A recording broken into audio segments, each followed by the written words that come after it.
The following is a special presentation of TNN Motorsports.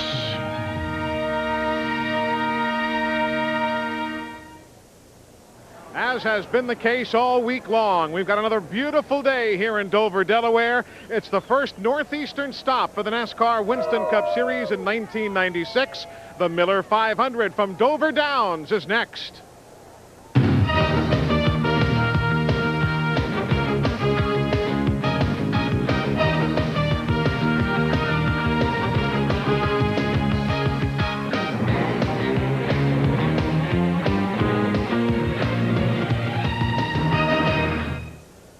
Hello, everybody. I'm Eli Gold. Welcome to Dover, Delaware. A beautiful day, and it could really be a beautiful day for Pontiac and for Kyle Petty in particular if they can repeat the performance of 1 year ago. What do you think his chances are? Let's find out. What a difference a year makes. Last June at Dover, Delaware, Kyle Petty went to victory lane, his only win of 1995. He comes back to Dover today, trying to leave the controversy of Charlotte behind, trying to forget this one costly restart. He'll try and make his way through the field today from 15th starting spot. And in a brand new paint job, Kyle Petty sits here waiting. He has prepared himself to tame the monster again today. Kyle, you turned things around here last year. Can you do it again? This place is awfully tough. I don't know. You know, we came up here last year and the tires weren't all they were supposed to be, and Goodyear, they did a great job. They went back and got some more tires and brought them back for us, and it fit my car, and it worked perfect for us. So, you know, we'll give it a shot this time and see how it goes. We're pretty decent. We're not as good as we were then, but we're pretty decent. Well, he tested and practiced awfully well late yesterday afternoon. New motto on the car here, all is fair in love and racing. But now let's take a look at the guy close to my heart. Let's look back at Dale Jarrett.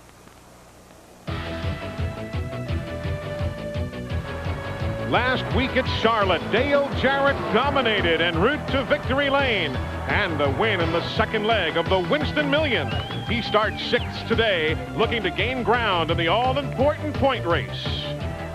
Dale Jarrett now stands $59,000 short of the $1 million mark in 1996. More importantly, he's only 105 points behind Dale Earnhardt for the chase for the championship.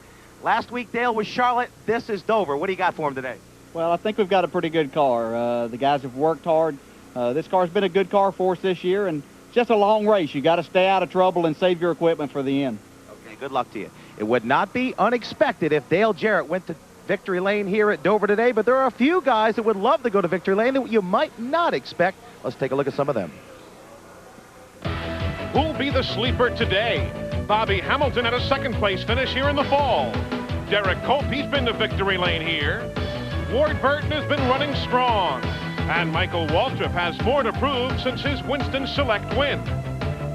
So a number of sleeper opportunities today at this tough racetrack, though Chad Little told me this morning, hey, this track doesn't look this bad from this side of the speedway, but it is a rough one, isn't it? That's right, Eli. I was looking at it saying, you know, this is a nice little racetrack from up here, but I tell you what, this track is not very nice. The corners 4 and 2 as you're exiting get very, very narrow, and it makes for a lot of excitement here. And it's a longish afternoon, so you've got to use some patience, Buddy Baker, but that's not a word you hear a lot of in the garage area, is it? No.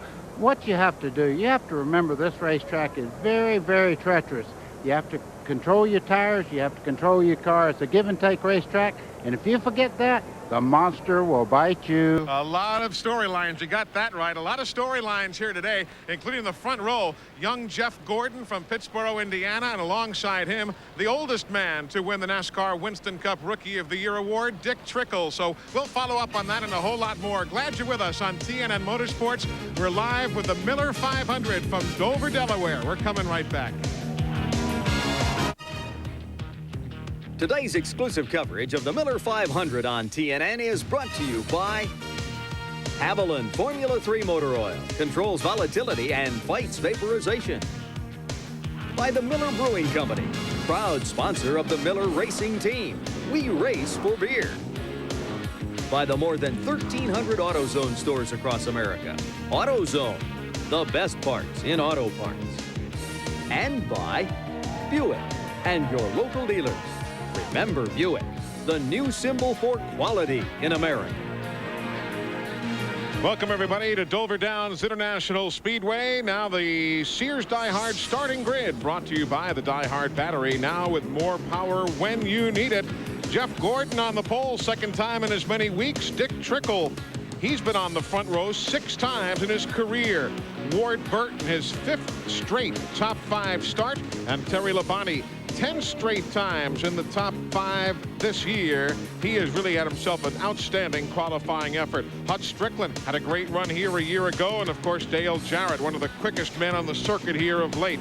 Row number 4, Bobby Labonte and Rusty Wallace. Rusty Wallace is a man who knows his way around this racetrack. Kenny Wallace had a super qualifying effort, and Rick Mast cracking the top 10 as well. Row number 6, Brett Bodine and Mark Martin. Mark is one of those looking for victory lane here at Dover for the first time. Jeff Bodine and Dale Earnhardt sharing the 13th and 14th starting spots. Row number 8, Kyle Petty with that different paint scheme to his car, and Ricky Rudd, who comes in with 3 Dover Downs victories to his credit. Derek Culp has won here, and Jeff Burton, even though he missed the race at Atlanta, still middle of the pack in points and doing well. Sterling Marlin and Ted Musgrave. Musgrave driving for Jack Roush Racing. The 11th row has Ernie Irvin, and a good qualifying effort for Bobby Hillen Jr. out of Midland, Texas. Row number 12, Johnny Benson, still a little sore after the accident at Charlotte a week ago, and Jimmy Spencer. Moving on through the starting field, John Andretti and Gary Bradbury, who takes over the Shoney's car here this week. 14th row, Michael Waltrip, fresh off the victory in the Winston Select, and Mike Wallace, who runs this racetrack well. Ricky Craven back after his disastrous month of May. Hermie Sadler is in the Winston Cup field. First time ever. He didn't qualify a week ago. Kenny Schrader, he's not won anywhere since here 5 years ago and Lake Speed. Now row number 17, Todd Bodine and Wally Dallenbach. Todd subbing for Bill Elliott. The 18th row, Steve Grissom looking for work next year, and Joe Nemechek, who runs well here at the 1-mile tracks like Dover. Morgan Shepherd, and our second place finisher a season ago, Bobby Hamilton. He trailed only Jeff Gordon back here last fall. Jeremy Mayfield, and yes, Greg Sachs going the route this week, subbing for the injured Robert Presley. Dave Marcus and Darrell Waltrip, row number 21, back there at the tail of the field. Now the AutoZone race analysis brought to you by the more than 1,300 AutoZone stores across America. AutoZone, the best parts in auto parts. Posted awards. Starting field, as you see, 125.945 miles an hour is the track record. We'll have a number of the in-car cameras taking you around the Monster Mile today. Mark Martin, one of those teams that'll be carrying the cameras for you. He'll be giving us, I'm sure, a number of outstanding looks. Even down low, he's got the bumper cam looking out the back towards Dale Earnhardt and all right behind him. Steve Grissom and the Cartoon Network folks will be carrying some in-car cameras for us today.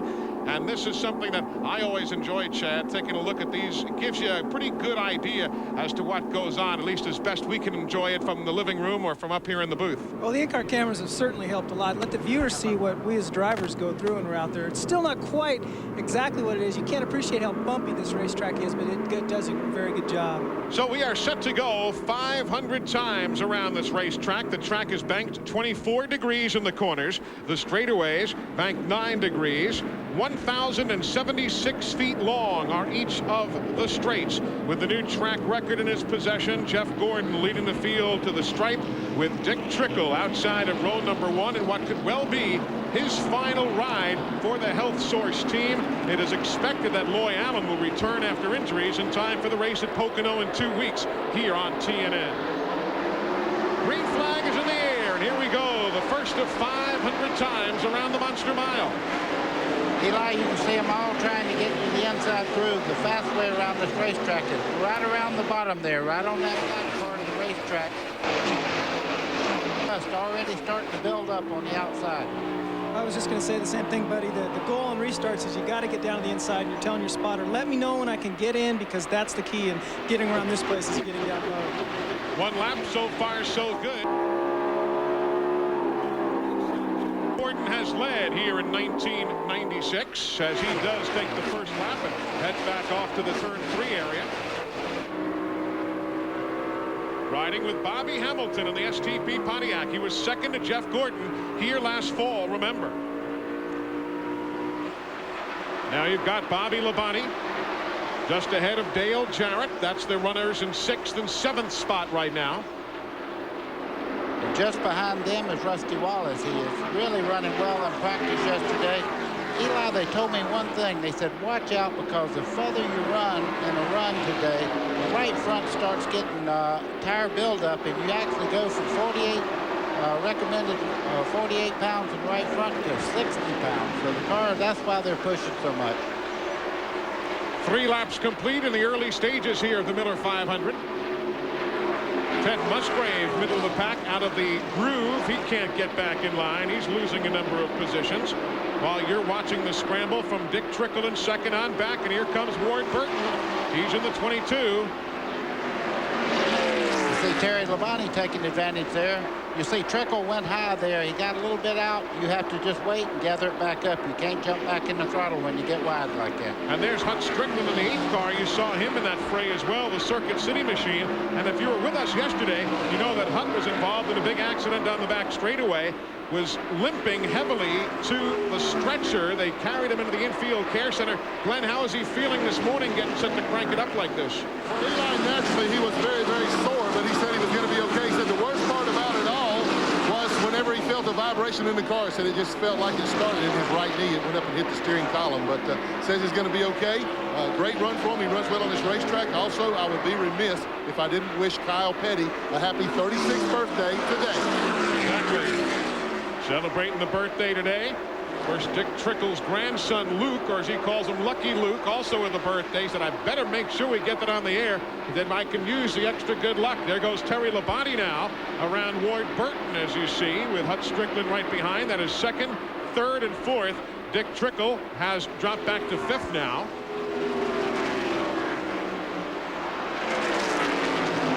These laps at 150.240 miles an hour. Down from the pole speed of 154.7. I don't know what to expect in tire wear today, guys, as we watch Sterling Marlin go inside of Kyle. There goes Ernie Irvin. There goes the 12 of Derek Copel, making moves inside of Kyle Petty. I don't know really exactly what to expect in tire wear, Chad. Guys told us one thing yesterday and then went totally different in the number of laps once they dropped the green. Well, I think in the Busch race yesterday, we were seeing anywhere from 40 to 65 laps of tire wear, and we'll just have to wait and see right now. One of the things that the Cup cars will do, and you can see right now, is they're trying to not bind the cars up in the corner, and traffic will allow them. They'll drift up and run the second groove, and that's allowing their tires to cool a little bit and not bind up in the corner, which isn't going to wear them as much. 4 teams just getting by Dick Trickle now. He'll go from 6th back to 10th in that exchange. Eli, you would have to speculate that he's having a handling problem because he was outside pole and he's dropping back fast. Glenn, what's the story down there? Well, I talked to Donnie Allison, who works with him, Eli, and he is very, very loose. That's unusual. Everybody's been fighting a tight condition. The Trickle's car is extremely loose right now, so they're hopeful that as more rubber's put down on the racetrack, it'll tighten it up. But boy, he's got a problem right now. Meanwhile, at the front, by the way, it's 1 1/10 already for Jeff Gordon over Terry Labonte, the front 2. But we're watching where it's tight for you. 10th and 11th, riding with Mark Martin in 10th. That is Kenny Wallace right behind him in the Square D machine. He's being posted in the 11th spot. Did you see the deal about Kenny Wallace's team? There are 4 members of the team that are expecting children. Did you see that? Stan Blaylock and his wife Michelle, and Rick Garcia, and Frank Good, and Tim Whalen. All 4 of those families working for the same team. They're expecting children. Must be something in the water there at Philmar Racing. I don't know. We're 12 laps in.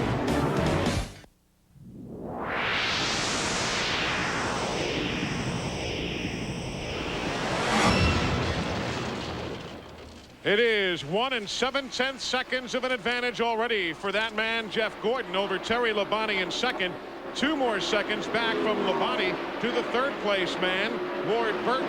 We're giving you this Napa update so you'll know exactly where your favorite driver is running here at this stage of the afternoon. Just 18 laps in. While we were gone, Darrell Waltrip ends up getting lapped as he finds himself already a lap down. There's Terry Labonte, the man in 2nd spot. And meanwhile, Dale Jarrett now being posted in the 3rd position, having gotten around Ward Burton. So the field shuffling here just a bit in the early stages of the Miller 500. There is Dale Jarrett, probably the hottest thing on four wheels in this business. You know, he's running a very, very conservative line around the racetrack. That car is extremely fast down the straightaway, and Dale knows how to win now. Momentum's on his side. He's doing a great job today. First time in his career, he's won more than one race in a year in Winston Cup. He's now won at least once in the last 4 years. So Dale Jarrett, I'll tell you, Chad, you know what it's like for a team, a young team, a new team to mold together. As we watch the ongoing battle from 4th, 5th, and 6th, you've got to be impressed with what Todd Parrott and everybody have done with Dale Jarrett. Well, chemistry is the key in every successful organization. And whether sometimes you ask yourself, why isn't it there? What are we missing? And they've got it going right now. They do that here at lap number 21. Ward Burton just ahead of Bobby Labonte. Hut Strickland right behind the Circuit City car. Further back, you've got Kyle Petty. He's battling himself, middle of the field. We're about 21 laps into this race now, and I think right now the drivers they're getting a good feel what their car is going to do or how it feels about halfway through, when most of them will probably be making pit stops. They're saying to their crew chiefs right now, this thing is really tight or it's loose, and they're trying to get a handle on what we're going to be doing here in the next few laps. That is the voice of Chad Little joining us on the broadcast here today from the Monster Mile. Darrell Waltrip makes a pit stop at lap number 22. We told you he had been lapped after just 14 miles of this event, and Darrell is already coming to the attention of the crew and may actually go right by everybody towards the garage area. Meanwhile, there's Kyle Petty, Michael Waltrip right behind him, and Darrell Waltrip never even stopped. He went right through the pit lane and gone back right out onto the racetrack. There's Ernie Irvin on the move now in the 28. That's 11th spot. Eli, they're already starting to diamond the corner just a little bit. They go in on the bottom part of the racetrack, the center part of the corner. They come up just a little bit. You see the car working up there. Now he's trying to get it back down and come off. You see him work back to the bottom of the track. You know, and the reason they do that, again, is like we talked about earlier. These cars are wanting to be tight. They're driving in very hard. In order not to pinch the car off or scrub the tires any more than they need to, they'll let the car drift up in the center and then get it turned so they can get on the throttle as early as possible coming out. That's 4th place changing hands right there as Bobby Labonte works the low side to grab the spot away from Ward Burton. 25 laps into the books now. Bobby is one of those who has not won in a Winston Cup car here at Dover Downs. Terry Labonte hasn't won here in a Cup car, nor is Mark Martin, nor is Dale Jarrett, nor is Ernie Irvin, nor is Sterling Marlin. They have had a number of second-place finishes, that group has, but none of the fellas we just mentioned has won a Winston Cup race here. Rusty Wallace working in on Hut Strickland right now, and on the clocks, Rusty is about as quick as Jeff Gordon is right now on the speedway, while Gordon is leading and Rusty's in 7th. It's very important these guys don't lose contact to the lead car, because Jeff Gordon is lapping some really good race cars as we speak. So Rusty knows this. He says, I got to pick up the intensity just a little bit. Jeff Gordon, meanwhile, going around others. Hermie Sadler goes a lap down. He joins Darrell Waltrip in that category. We are 28 laps complete of 500 here at Dover Downs. Stick around. We're back on TNN right after this. The folks from Duraloo providing all of the aerial pictures high above the Monster Mile, and as you can see, it is jam-packed to the gills and then some. What a magnificent day at a racetrack that has really grown up nicely. Jeff Gordon is already lapping right there, Steve Grissom. He's gone around Mike Wallace. He's gone around Joe Nemechek. We told you Darrell Waltrip, Hermie Sadler, already a lap down, 31 laps in. What in the world do you think about right now, Chad Little, if you're a driver and you're saying, uh-oh, this is going to be a long day? Well, a couple things. I mean, you're trying as hard as you can yourself as a driver out there. And, of course, your spotter and your crew chief's coming on the radio and saying, hey, let's pick it up a little bit. The leader's coming. You can see he's coming. You're fighting your own car. It's very frustrating. But when you have a car as good as Gordon, there's not much you can do about it. Yeah, that's kind of like at a red light. If your car chokes down and the guy's behind you blowing the horn, you say, let me go up there and get in your car, blow the horn, and you fix my car where it'll crack. That's 7th place. That's 7th place changing hands right there as Mark Martin gets around Hut Strickland. What about tire situation, guys, down on pit road? What are these teams figuring? We've kind of bantered it about up here. What are they saying down on pit road about tire wear or expected tire wear today? Well, Eli, we're right now about 33 laps as you look at these tires down here in the back of the pits, each of these teams have about 10 sets to 11 sets of tires to go the entire 500 miles. That's about $12,000 or $13,000 worth. The first pit stops are going to look at about 50 laps or so, just to make sure they've got enough rubber on these tires to go a little bit further. Later on in the day, they hope to get about 70, maybe even 75 laps out of these tires. So we'll just have to wait and see. They're going to stretch them as far as they can, but they're not going to stretch them too far, particularly on this first run. On the racetrack, Dale Earnhardt and Ernie Irvan going around Darrell Waltrip. Earnhardt and Irvan 9th and 10th spot right now on the speedway. Boy, Irvan is really carrying a lot of turn speed. He's catching Earnhardt quick. As you see, Rusty Wallace and Ward Burton really having a go at it right now. All right, they're scrambling their way through traffic. You know, we saw Ernie Irvan there a minute ago. Remember the last time he ran here, June of '94. In this event, he finished second, so he knows his way around here. One of those fellows who hadn't won here, but certainly knows his way around the racetrack. And there he and Dale Earnhardt continue in their scramble now for 9th and 10th spot. Already up to 34th, as you see, having been lapped by our race leader, Jeff Gordon. We'll get the clocks on them for you here as we watch still Earnhardt and Ernie Irvan.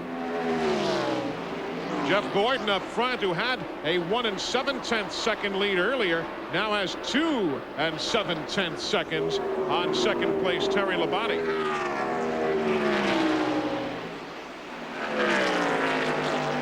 Earnhardt had a good comment, though. We were talking Friday night. He said, you know, what happens at noontime doesn't really mean a hill of beans as to what happens at 4 o'clock in the afternoon. As Darrell Waltrip on pit road yet again. We told you he had stopped at lap number 22.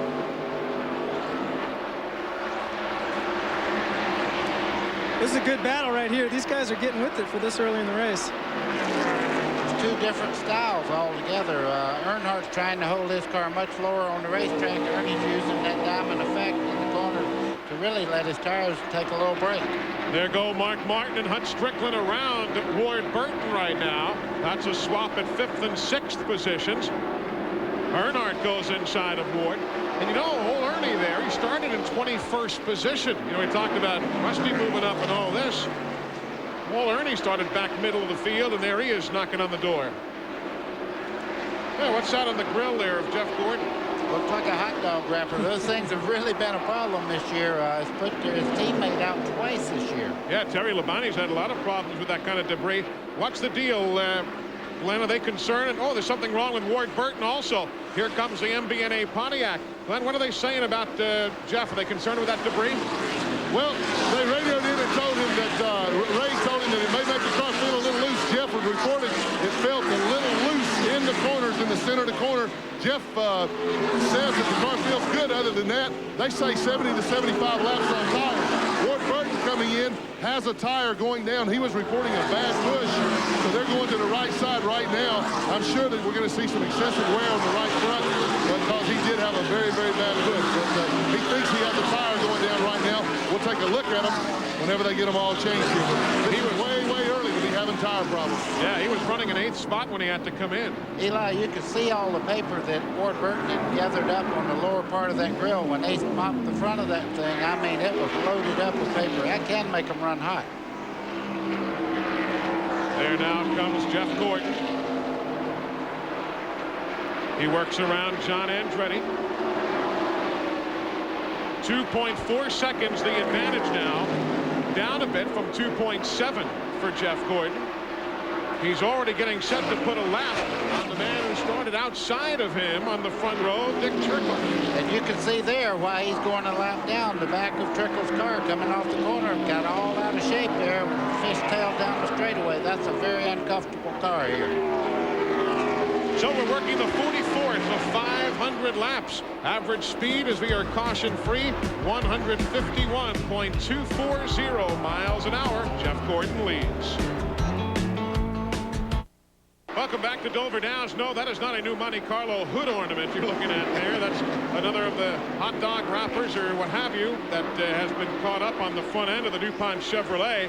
Not slowing him down, and he's gotten by Wally Dallenbach. Jeff Gordon is. There he goes by Ted Musgrave. And that's the battle for second spot there. The 5 is Terry Labonte. The 88 is Dale Jarrett. They're heating up now nicely for second spot.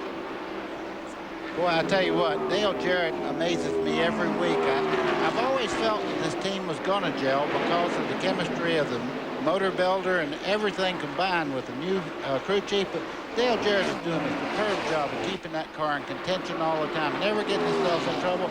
You better watch him for the championship this year. Wouldn't surprise a lot of folks. Dick Trickle's had enough. He's going to slow down and make a pit stop here at lap number 53.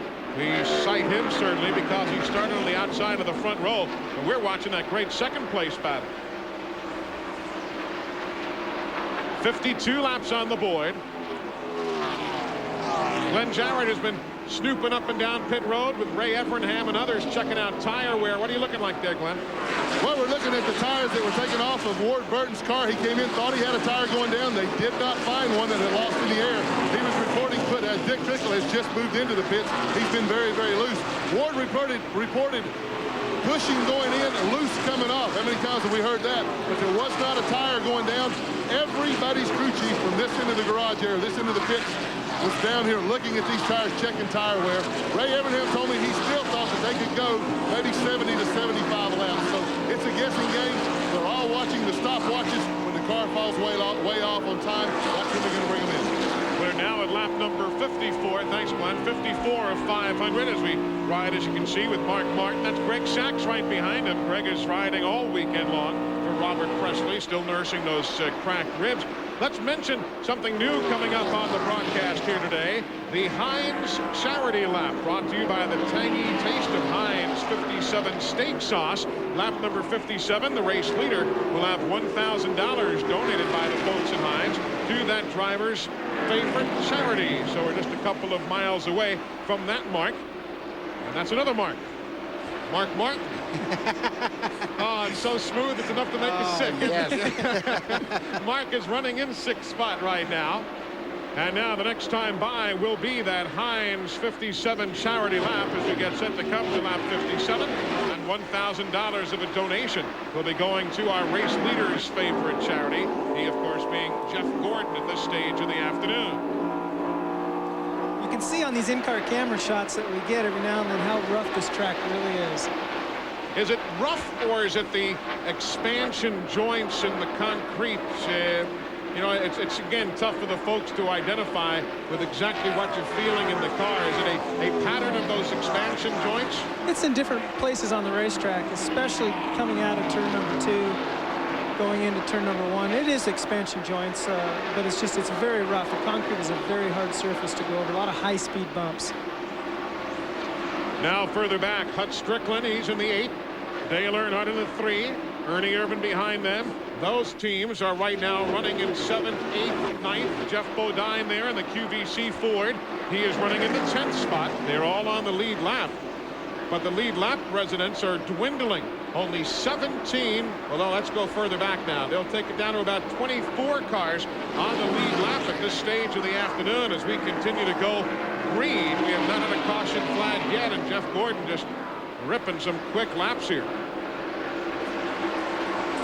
You know, Eli, I would have to say that Hut Strickland, he's running with a very, very sore knee. For the people that missed the broadcast yesterday, he had a crash that really injured his right knee. He said the vibration, and it, as Chad related to just a second ago, with a very rough surface getting around here, it's got to be agony for him 500 laps today. Kyle Petty is making a pit stop now at lap number 60. There you see the Coors Light Pontiac with its new paint scheme for the weekend. Randy Pemberton's there. Well, Kyle's been wanting to hit pit road for several laps, but he sucked it up as long as he could. The Coors Light Pontiac has had a heck of a push ever since he started this. You see his new black colors as the colorful crew goes to work on the left side. Dave Marcus rolls by to the outside of him. It's a four-tire stop, lap 61, as he goes another lap down on the racetrack. 21 seconds, not the best stop for the Coors Light Silver Gold crew. 61 laps on the board right now as there's Jeff Gordon in the 24 trying to go by his Hendrick teammate Kenny Schrader in the Budweiser machine. Kenny's last Winston Cup win was here, but it's been a long, long time ago. You know, you'd think that Jeff would maybe hold up a little bit and let Kenny stay on the lead lap, but it's just not working that way. I was kidding. Yeah, right. I was thinking the same. You should have seen the looks up here, folks. I looked to my right and Buddy looked to his left. We were staring at Chad. I've been on several team car ventures before, and let me tell you, the one car you want to beat is your teammates, because that's bragging rights when you get back to the shop. Oh, Bobby Labonte looked like he was going, or is that Marcus? Dave Marcus. Dave Marcus went up. And Dave had just pitted. He was in at lap 60 3 laps ago. And obviously another problem on the Prodigy Chevrolet. But he saved it nicely and goes back towards the pit lane one more time. We watch Jeff Gordon there in traffic. Meanwhile, there's Ernie Irvan around Dale Earnhardt now. Give Ernie the 8th spot, Earnhardt 9th. And that's Jeff Bodine in 10th spot now. He's still in that battle. Well, you see Earnhardt moving over there and letting Jeff go right on by. So something's happened to the 3-car handling-wise, or maybe it's just fixing to make his pit stop and does not want a bunch of cars balled up behind him there. That was one thing we saw yesterday. A lot of fellas wanted to make pit stops. Everything was going so fast, you couldn't get to the entrance to pit road when you wanted to. And that's something you've got to think ahead in this business. As we see now, Todd Bodine driving for Bill Elliott of the McDonald's Ford, going a lap down. 65 now on the board. There's your leader. Oh, welcome back here to Dover. The caution flag is out. Pit stops have started. Jeff Gordon has come in, and boy, were they glad to see this pit stop and the caution flag, because they were really being gained on. Number 5, Terry Labonte is down in the way. 20 seconds on Gordon. Great pit stop for him. Let's go to Randy. Boy, a near wreck on pit road. Dale Jarrett, who had trouble with the left front, pulled out right in front of Earnhardt and just barely clipped the left front. Mark Martin followed him out, but what a tense moment. Earnhardt had to get on the binders hard. A great pit stop for Ricky Craven, but the reason for this caution is there was a bit of a fire at Bedrock. Steve Grisham in the Family Channel car, and watch what happens to old Fred Flintstone here. Boy, he had a right front go flat as he started into the corner and right up in the outside wall. You could even see some debris of rubber come off the tire as it popped and straight into the wall. That was a hard hit, wasn't it, buddy? Now we'll take a look also from the in-car camera. Let's listen to what happened here.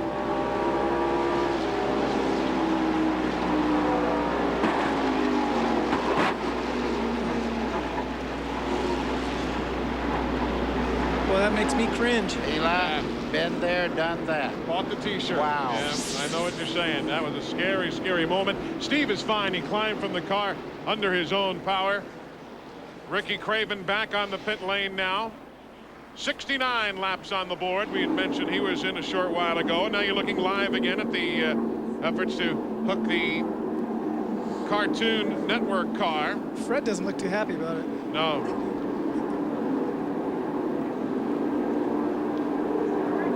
.69 laps on the board. Pit road was a busy place. Most everyone has been on the pit lane, and it's tough enough getting out. Watch this right here as Dale Jarrett's pit stop finishes. Pardon me, coming through.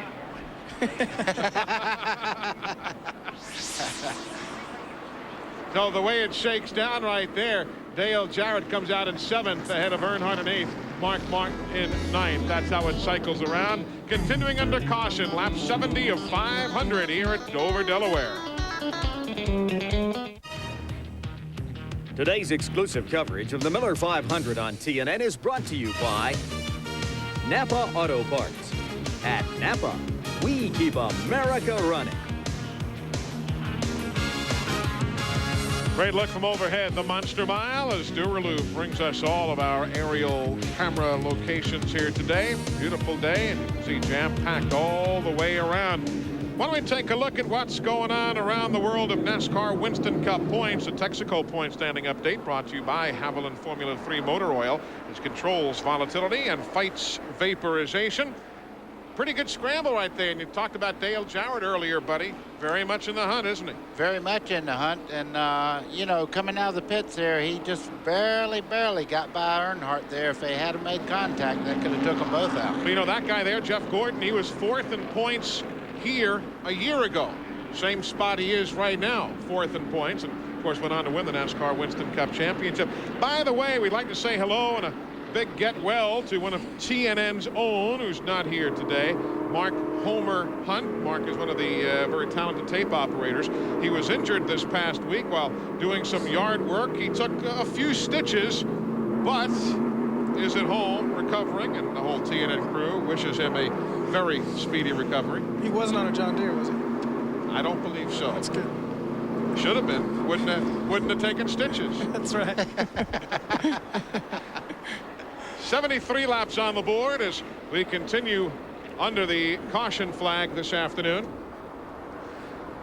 Time now for us to learn a bit more about these race cars. An AutoZone Tech Fact with Ray Evernham, brought to you by the more than 1,300 AutoZone stores across America. The best parts in auto parts. We've seen some pretty serious crashes this season. NASCAR has one of the best safety records in motorsports, and here are a few of the reasons why. Inside the car, the driver has full-length leg supports to keep his legs contained in the event of an accident. There's a shoulder support on each side of the seat.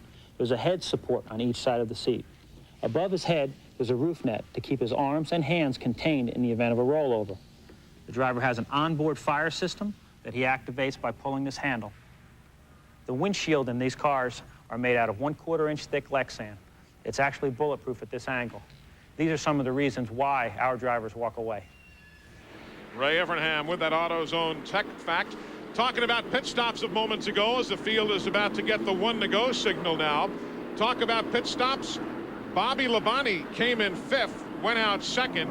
Mark Martin came in 6th, went out 9th. Jeff Bodine came in 9th, went out 16th. Got to do it on pit road also. There's a guy who can do it. Larry McReynolds, one of the best. Well, they did it in 17.66 seconds. As Haviland team, we got Larry McReynolds here. Larry, you guys were the best car in practice yesterday morning, and you turned it to junk yesterday afternoon. How in the heck did you fix it? Because he is flying. Yeah, I mean, we pulled our normal race morning fly. We have not stopped on this car. I couldn't even work with you guys yesterday, but I mean, we changed everything but the roof number again this morning. And again, it's Dover. We still got 425 laps to go. Guys had an awesome stop, 1766 with 2 air inches. So everything's flowing good now, but it ain't over here at Dover till lap 500's on the board there. Good luck the rest of the way. Glenn Jarrett. Well, thanks, Randy. Just an update on Steve Grissom, and the ambulance brought him to the care center. He got out under his own power. He was favoring his right arm. Looked like he might have had a little problem with it, but he did get out under his own power. Goodyear experts, tire engineers say that the tires could have gone a full fuel stop about 100 miles. So doesn't look like we're going to have any real tire wear problems today.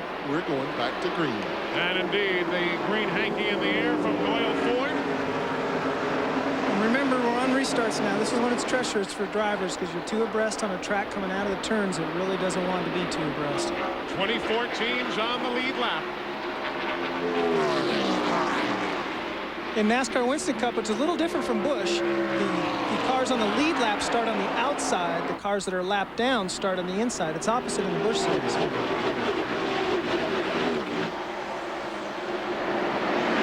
see the scramble through traffic.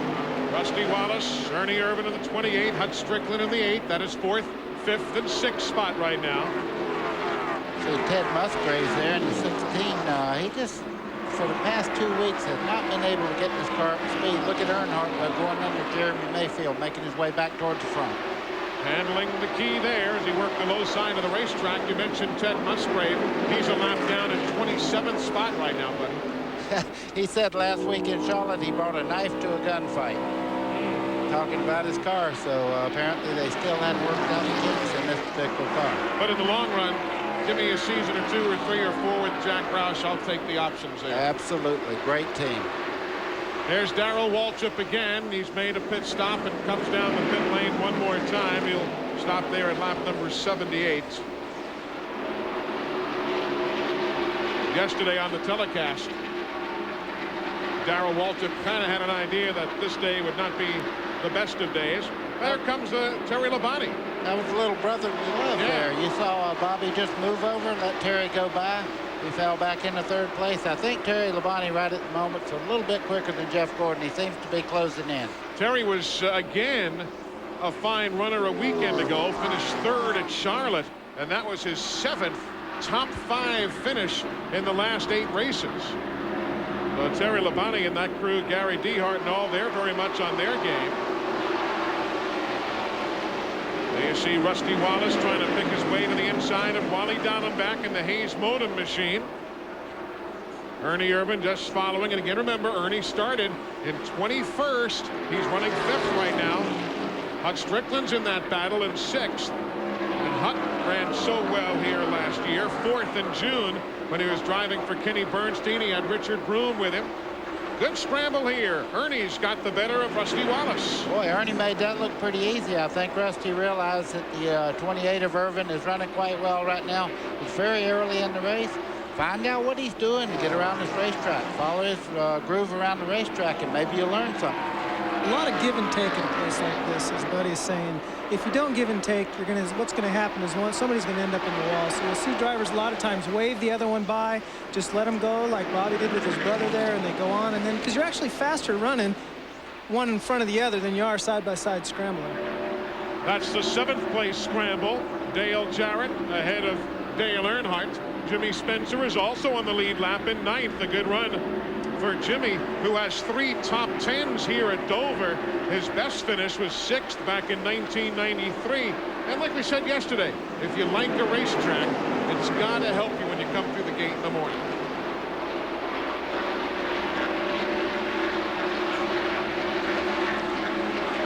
Taking their time, lap 83, not even 1/5 of the way in. Riding with the master right there. That was the 6th car going around there just then. And I tell you what, put your money on this car as far as being smooth. I think that absolutely, if you watch this car come up out of the corner, it's tracking perfectly. Really looks good. Tell you what, he sure has a strange way of moving his hands across that steering wheel, doesn't he? That's a Mark Martin tradition right there. Well, Mark has always used both hands on the left-hand side of the steering wheel to get through the corner, and he started out that way. I asked him about it, and he said when I first started, they did not have power steering. I was a little guy, so I used both arms to turn it into the corner. Of course, I remember when they downsized these cars, Buddy Baker, we used to see your elbows fly out of each window, it seemed. You really were. He had the right elbow at the right window, left elbow at the left. We are at 86 laps of 500. Mark Martin is a man on the move, but it's Jeff Gordon who has led every single lap thus far. Jeff Gordon continues to lead, but we watch that great battle between Dale Earnhardt and Mark Martin. They are running now at 9th and 10th spot. Meanwhile, Sterling Marlin has gone to pit road. The hood was up, the hood was down, and they're pushing it to the garage. Not a good sign there, Randy. You got that right. He blew an engine. It will not turn over. Didn't hear a thing. He just seized up on him, and that is a tough break. Early on in this race, he is 5th in points, and he is going to lose a bunch today. Big time. So Sterling Marlin in the garage. Steve Grissom is in the garage. Dave Marcus has just come back from the garage. He is now 37 laps down, but running again. Look at that mess of cars right there. That's a pack right there. Riding with Bobby Hamilton. A couple of Pontiacs there drafting off to turn number 3. Johnny Benson is in the Pennzoil Pontiac. Now you can see that car is a little bit loose getting in the corner. You can see it kind of fishtail going in. Very graphically there for that inboard or onboard camera. It makes it look so easy when you look at it through the camera. Yeah, no heat up here either.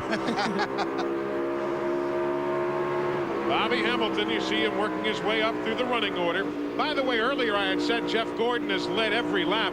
Let me not take away credit nor the 5 points from Ricky Craven. We mentioned during pit stops earlier that Ricky led 1 lap.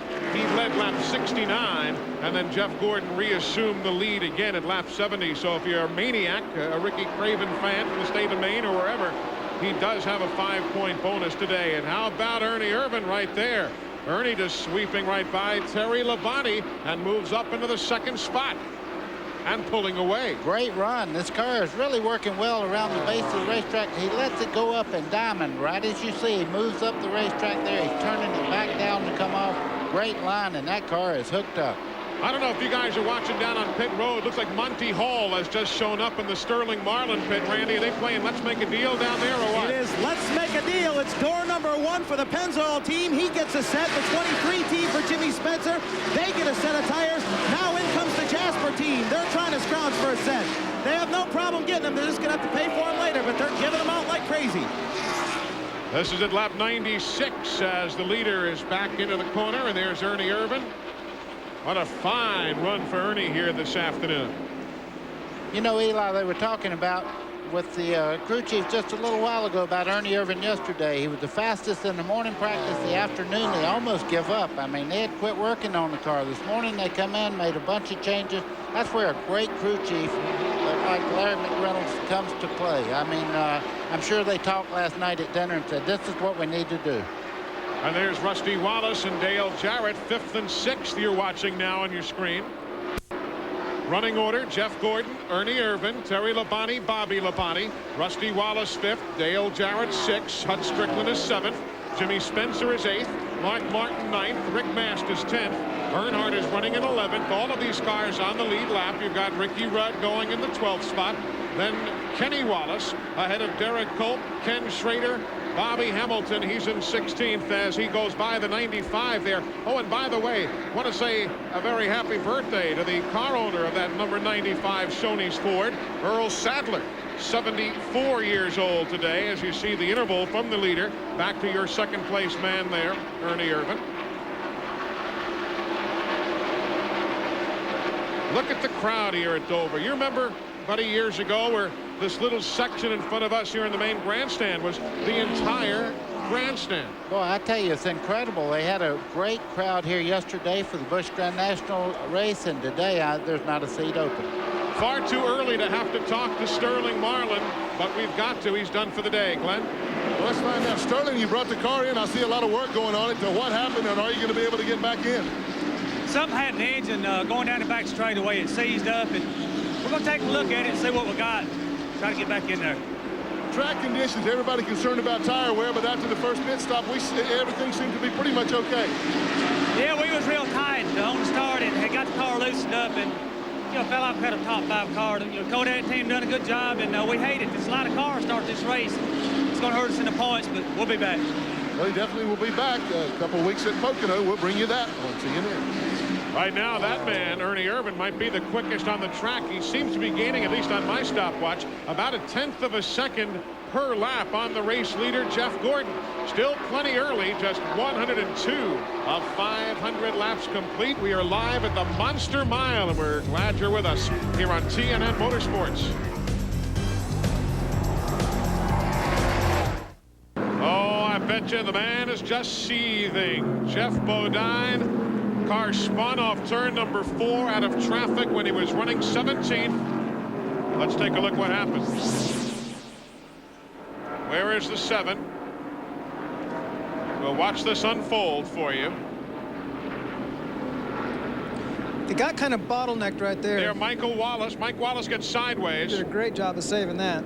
And there you just saw Jeff Bodine at the very, very top of the screen. Just speculating what happened is the spotters told everybody to slow up because they saw what happened to the 90 car there, and Jeff got tagged from behind. Well, that was Michael Waltrip, the first car that come through behind Jeff there. But, I mean, that was just a chain reaction. They all checked up, and sometimes you make a little impact like that. A little impact. Yeah, well, it's a lot if you're in the 7 car, but I'm sure everybody was trying to miss that. Pit stops first to the Ernie Irvan pit. Randy? 4 tire stops. Larry McReynolds said, Ernie, you want to do anything to it? He said, I wouldn't mess with it. So I think they're going to just change 4 tires, send him back out. Like I said before, lightning fast pit stop on the first one, 17.66. Good stop again. That's always good when the crew asks you if you want to do anything, adjustments to the car, and you say, no, I'd leave it alone. That usually means that the thing is working pretty good. Here comes Jeff Gordon, just does beat Ernie to that line. And that is where they will score it from. So Jeff Gordon is on the front right there. Glenn, is Jeff Bodine approachable? I think so, Eli. He's standing here. He crawled out of the car. He was very upset. He looked up under the car. Now he's overseeing the work on the car. Jeff, looks like you got squeezed out there. What happened? I don't know. Is that bad luck? I saw the 90 car get sideways up ahead of us. Looked like they were going to wreck, so I eased off the gas. Mike Waltrip, bumped me from behind. It wasn't his fault. And on this track, when you go slide down the straightaways because of the banking, you're going to hit something. You know, I tried to stay off the walls, but slid down, hit the inside wall. Collect a lot of dirt, the grass under there. Take that home, put it in my yard, maybe. Now, it's really a shame. You know, we were running really good. This QVC Ford was running real good in the beginning of the race. We had a terrible pit stop. We lost about 8 spots and put us in that group of cars that were just holding me up. We had a lot better car than where we were running at that time. But here we are. We're going to fix it. I'll make some laps. This makes the race a whole lot less fun than it was before. Well, no question about that. In the bad year, the bad luck continues for Jeff Bodine. Guys, there's some divots under that car that I'd be proud of on the golf course. I hear you. You know, Jeff finished 10th last week at Charlotte. That was his first top 10 since Martinsville last September. Let's see what Bobby Hamilton's camera can show us. Well, there's the bobble by Mike Wallace. There we go. He's straight down. They're wrecking behind you. Go ahead. They're going to be a caution. That's Dale Inman's They're wrecking voice. behind you. Going around, bud. Going around. Dale Inman talking to Bobby Hamilton and saying, don't look back. They're wrecking behind you. But yeah, I would dare say, I think Jeff was on the money there too. When Mike Wallace got sideways and then saved the Heilig-Myers Ford, that was the beginning of the trickle-down effect, obviously. We're under caution, lap 110. No lead change here during the sequence of pit stops. It is still Jeff Gordon leading. He has led all but 1 lap today. We are back live at the Monster Mile, Dover Downs International Speedway in Delaware. Still working caution. Let's see what happened to Jeff Bodine from this angle. Camera mounted just off the wall on the main straightaway. And around he goes, and there's the 21 behind him. Again, totally unintentional. Everybody just trying to check up, and you do it at a different pace. Chad, explain, when you get touched coming off the corner here, there's so much banking on the front straightaway, you can just, I mean, you can't save a race car. It's going to go into the inside wall. It is. I mean, the straightaways here are each banked, I believe, at over 9 degrees, which is more than a lot of the racetrack's corners are banked. So when you spin out, the banking's going to take you down to the inside. Meanwhile, I was just going to say, I was just going to finish, and on the inside is a wall that protects the pit crews, so you're going to hit something, and that's on both the front and back straightaway. That does happen here. Here comes Ricky Craven again, and Randy Pemberton's got to be his 7th or 8th pit stop here in this last sequence. Yeah, I've definitely lost count of how many times Craven has been in, but he's working on the hood. They're trying to pop rivet it down, a lot of duct tape. He's not going to be as smooth as he was, but they're going to keep him out there, and that's the main thing. Craven has been through a lot, other than yesterday's Busch race where he had a heck of a run, finished 2nd. I'm joined down here on pit road by country music group Lone Star, who recently had one of their singles reach top 3 your first time, and it was in on the Billboard #1 list 3 straight weeks. Hasn't been done since the Beverly Brothers, not back in 1957. Congratulations to you guys. Thank you very much. This is all very exciting for us. I tell you, I think we're not this loud on stage at our concert, so we're having a great time here at the race, and just encouraging John Andretti and the Little Caesar Kmart car, just having a great time. What's your next single out?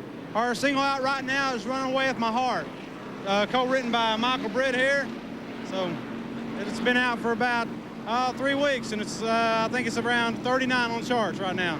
Congratulations on your success. And of course, that was the Everly Brothers back in 1957. Back up to Eli. Bye Bye Love, 1957, though I'll spare you the rendition, but that was the Academy of Country Music New Vocal Group Award winner Lone Star from DNA Records. We're coming right back.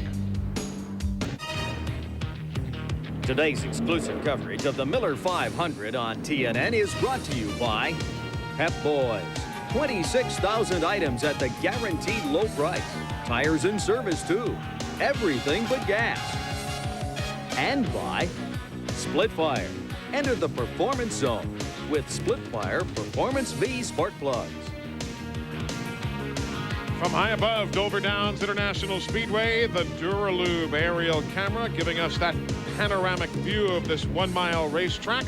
They are taking a moment here during the second caution flag to blow some of that debris that we were seeing off the racetrack. A good bit of paper there, some of those rubber shards off the tires. That's being blown off the track now. Now it's time for an innovation in motion, brought to you by Peerless Faucet. Get more out of your faucet than just water. This is the latest in tachometer technology. This is a new tack from VDO. It is an analog system instead of a digital system. It's a lot like the tack in your car, except for the fact that it has a memory. This tack will record the highs and lows of the RPM as it goes around the track. This is how it works. As the driver leaves pit road, he goes through the gears, goes down the backstretch, goes into 3 and 4. As he comes across the start-finish line, he will start the button. That starts the recording. He'll end the front stretch, go into 1 and 2, the RPM will drop. He comes out of 1 and 2, down the backstretch, the RPM will gain again. And he goes into 3 and 4, it will drop. And he'll come back up again as he enters the front stretch. When he hits the start-finish line, he will press the button again, and that will end the recording session. When we get back into the garage area, we can view this by flipping it to recall. That will gain the high of the RPM and the low of the RPM. This is most advantageous to us on Friday morning when we get to the track and unload. This allows us to keep the motor in the RPM range that we would like to keep it in. We can do this Friday morning by changing the gear and being right with the RPM selection right off, so we can spend more time working on the chassis.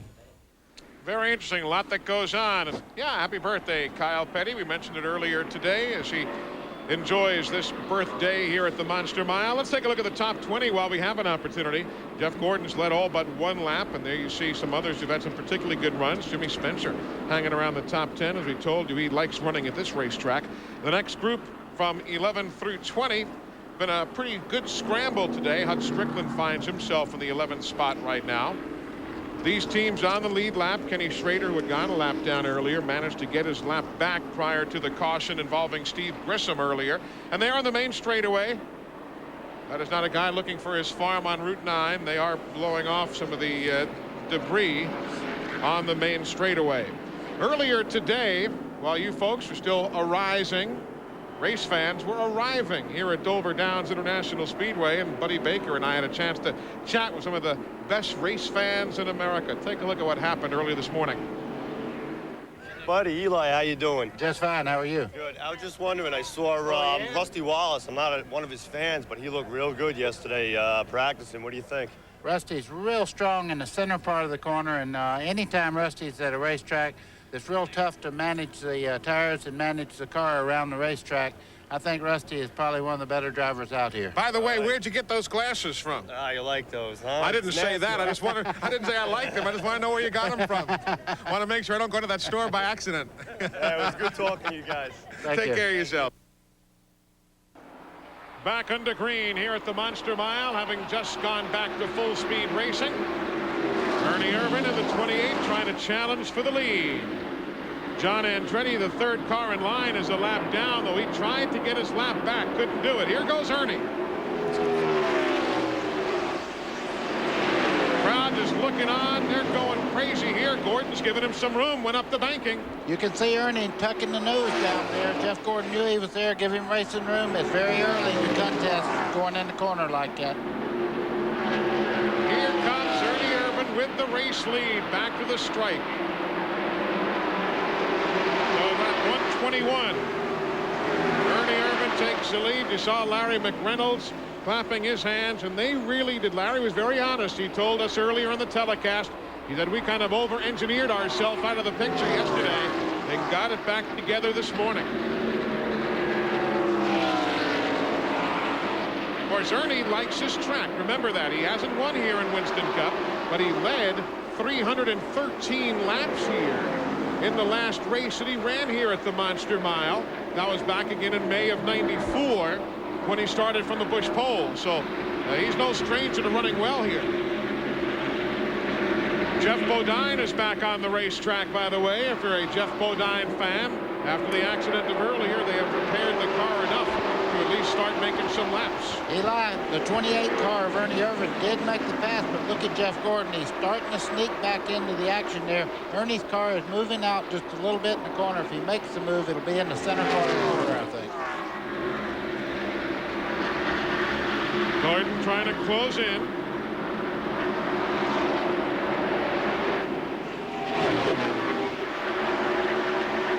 Crowd still standing here at the Monster Mile. They're looking on.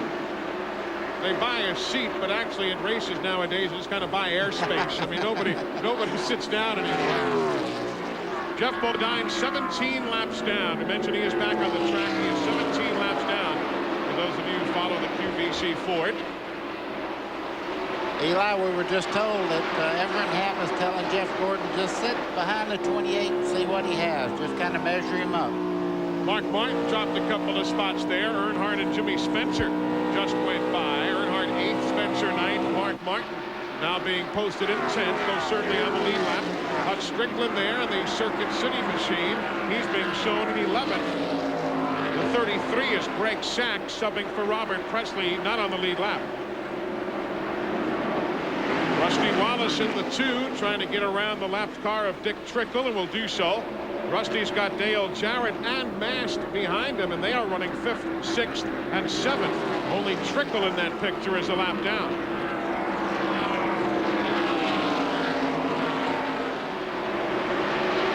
.127 of 500 laps on the board.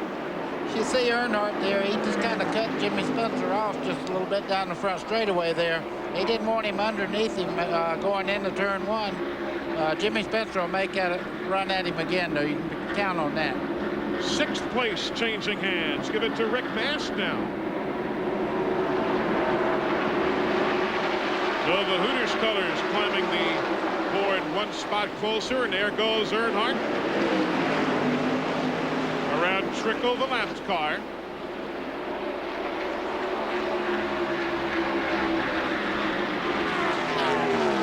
Up front, it's nose to tail still. We'll keep you informed there. Still Ernie by a car length over Jeff Gordon, but we'll watch the good scramble here. And there is the leader. You know, they both have to watch right now. I know that Ray Evernham's telling Jeff Gordon, don't you burn that right front tire off this car this early in the green flag run here. But they've got company just moving in behind Jeff Gordon there.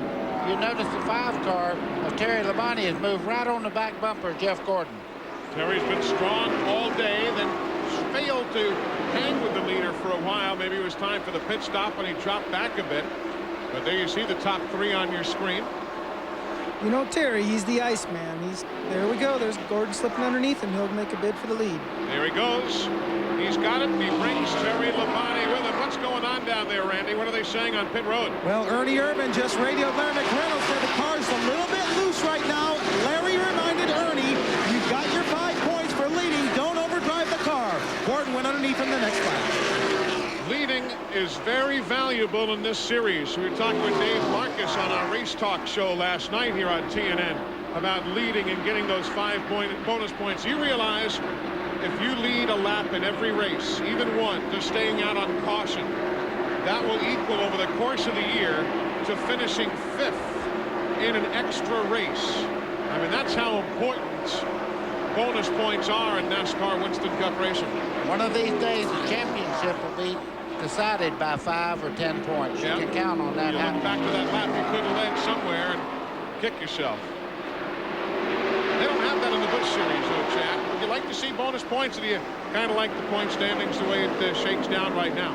I guess, you know, you just deal with what the way the rules are laid out. There's a lot of subtle differences between the Busch and the Cup, and we don't get any points for leading the most laps as well as leading a lap. Middle of the pack now. Want to go back to take a look at Mike Wallace. He's in the 90. Kenny Schrader, the 25. This is moments ago. The old chrome horn, the donut on the side of the Budweiser machine. Yeah, if you're going to get hit, that's the way you want to get hit, though. That was a very, very minimal nudge as they started off the corner there. Schrader's in 17th spot.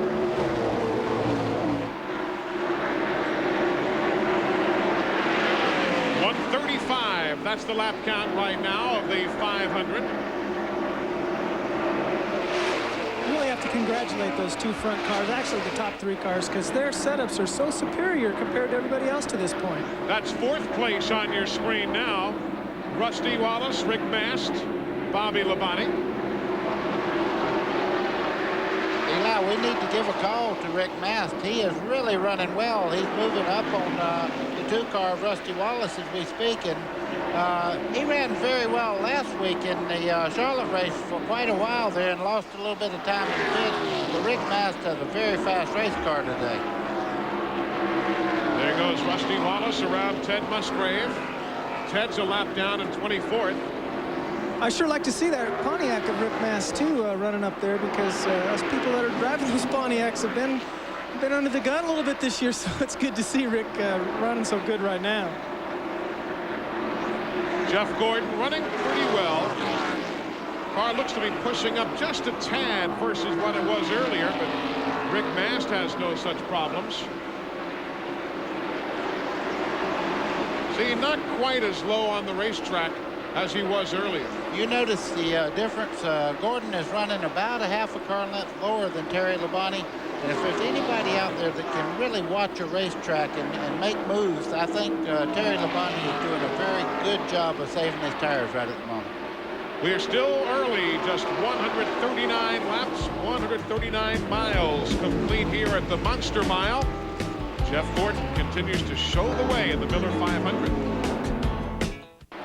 The leader is Jeff Gordon as he continues to run well. You've got Terry Labonte in the second spot in the 5. Ernie Irvan right there in the 28, running in the third spot. They get around John Andretti and the Kmart Little Caesars number 37 there.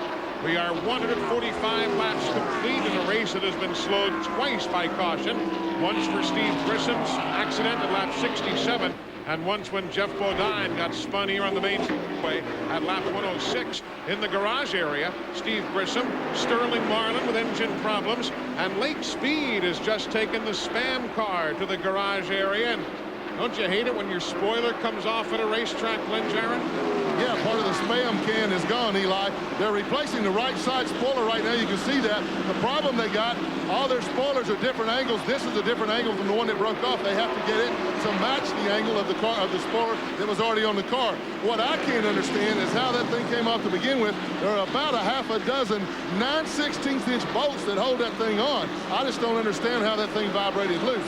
Now I want to take you around to the front of the car and show you about all this paper we were talking about. When Lake came in, there was all kinds of debris and stuff on the front of the car. Now, most of the paper has blown away. They've cleaned the grill now, but we saw them blow the track off a while ago. In fact, the paper has been pushed aside over here, but it was absolutely, the whole grill area was covered with paper. That has to make the engine run hot, and as Buddy can tell you, will make that race car get loose. Well, it actually makes it like when you qualify. You tape over the nose to make the car have more down pressure and a little more speed. And when you have the bags and things blow up on the grill like that, it blocks the front of the car off and makes it have way too much down pressure to run long runs, I'll tell you that. 149 laps on the board right now. We're watching the battle for second and third.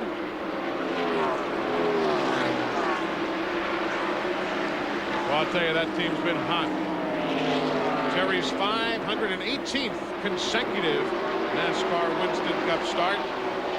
That whole Hendrick Motorsports operation, pretty strong. Well, he's strong, They're but strong. right behind him there, it looks like Ernie Irvan may be working his problems out. Looks like his car maybe now is starting to come to him. Where when he started, he was loose on fresh tires. The old tires are coming to him. A lot of times that's the way you set your car up for a place like this. If you know it's going to be tight in the long run, you've got to have it so loose that it's a little too loose with fresh tires. But as the tires get worn, the groove moves up, the cars come to you. The chassis comes to you. Lake Speed heading back out onto the racetrack now, so repairs have been made to the rolling spam can after the problem with the spoiler. 151 laps complete. There are Hart Strickland, Michael Waltrip, and Kenny Schrader. That's for position 14, 15, and 16. All on the lead lap. Lake, we told you, is back. He's 14 laps down, for those of you keeping up with the native of Jackson, Mississippi.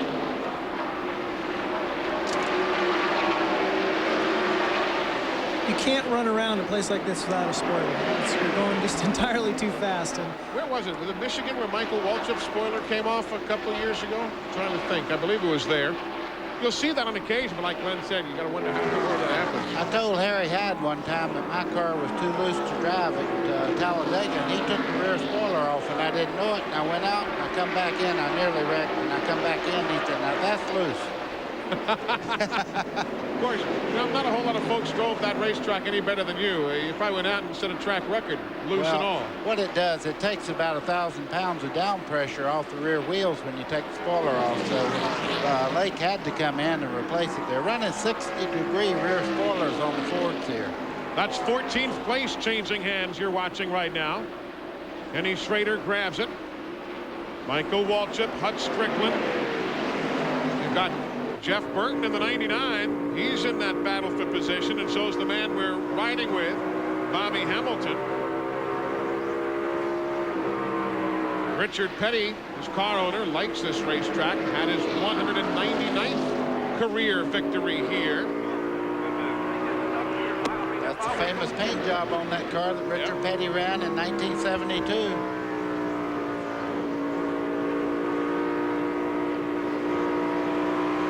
Can you imagine a sponsor for 25 years, Chad? I mean, that's incredible. I like it. I do too. They changed the whole idea of racing. They've been with Richard Petty for 25 years, and they'll probably be with him until he retires, you know? I think, don't they credit STP really as being the first major sponsor in auto racing and what kind of started that idea? That and certainly the Unical Corporation, which was pure oil at that time. They were with the NASCAR and the France family ever since day number one. But yeah, those are the companies that have been the longest running sponsors, one with the circuit, one with the team, that you can think of, certainly. Remember chasing that 43 for years, Buddy Baker? Yeah, I looked at the shot you just saw many a time. The back end of that car going away from me. Let's check out how Jimmy Spencer's doing. There he is. He and Dale Jarrett running 8th and 9th right now. Lap number 158 of 500.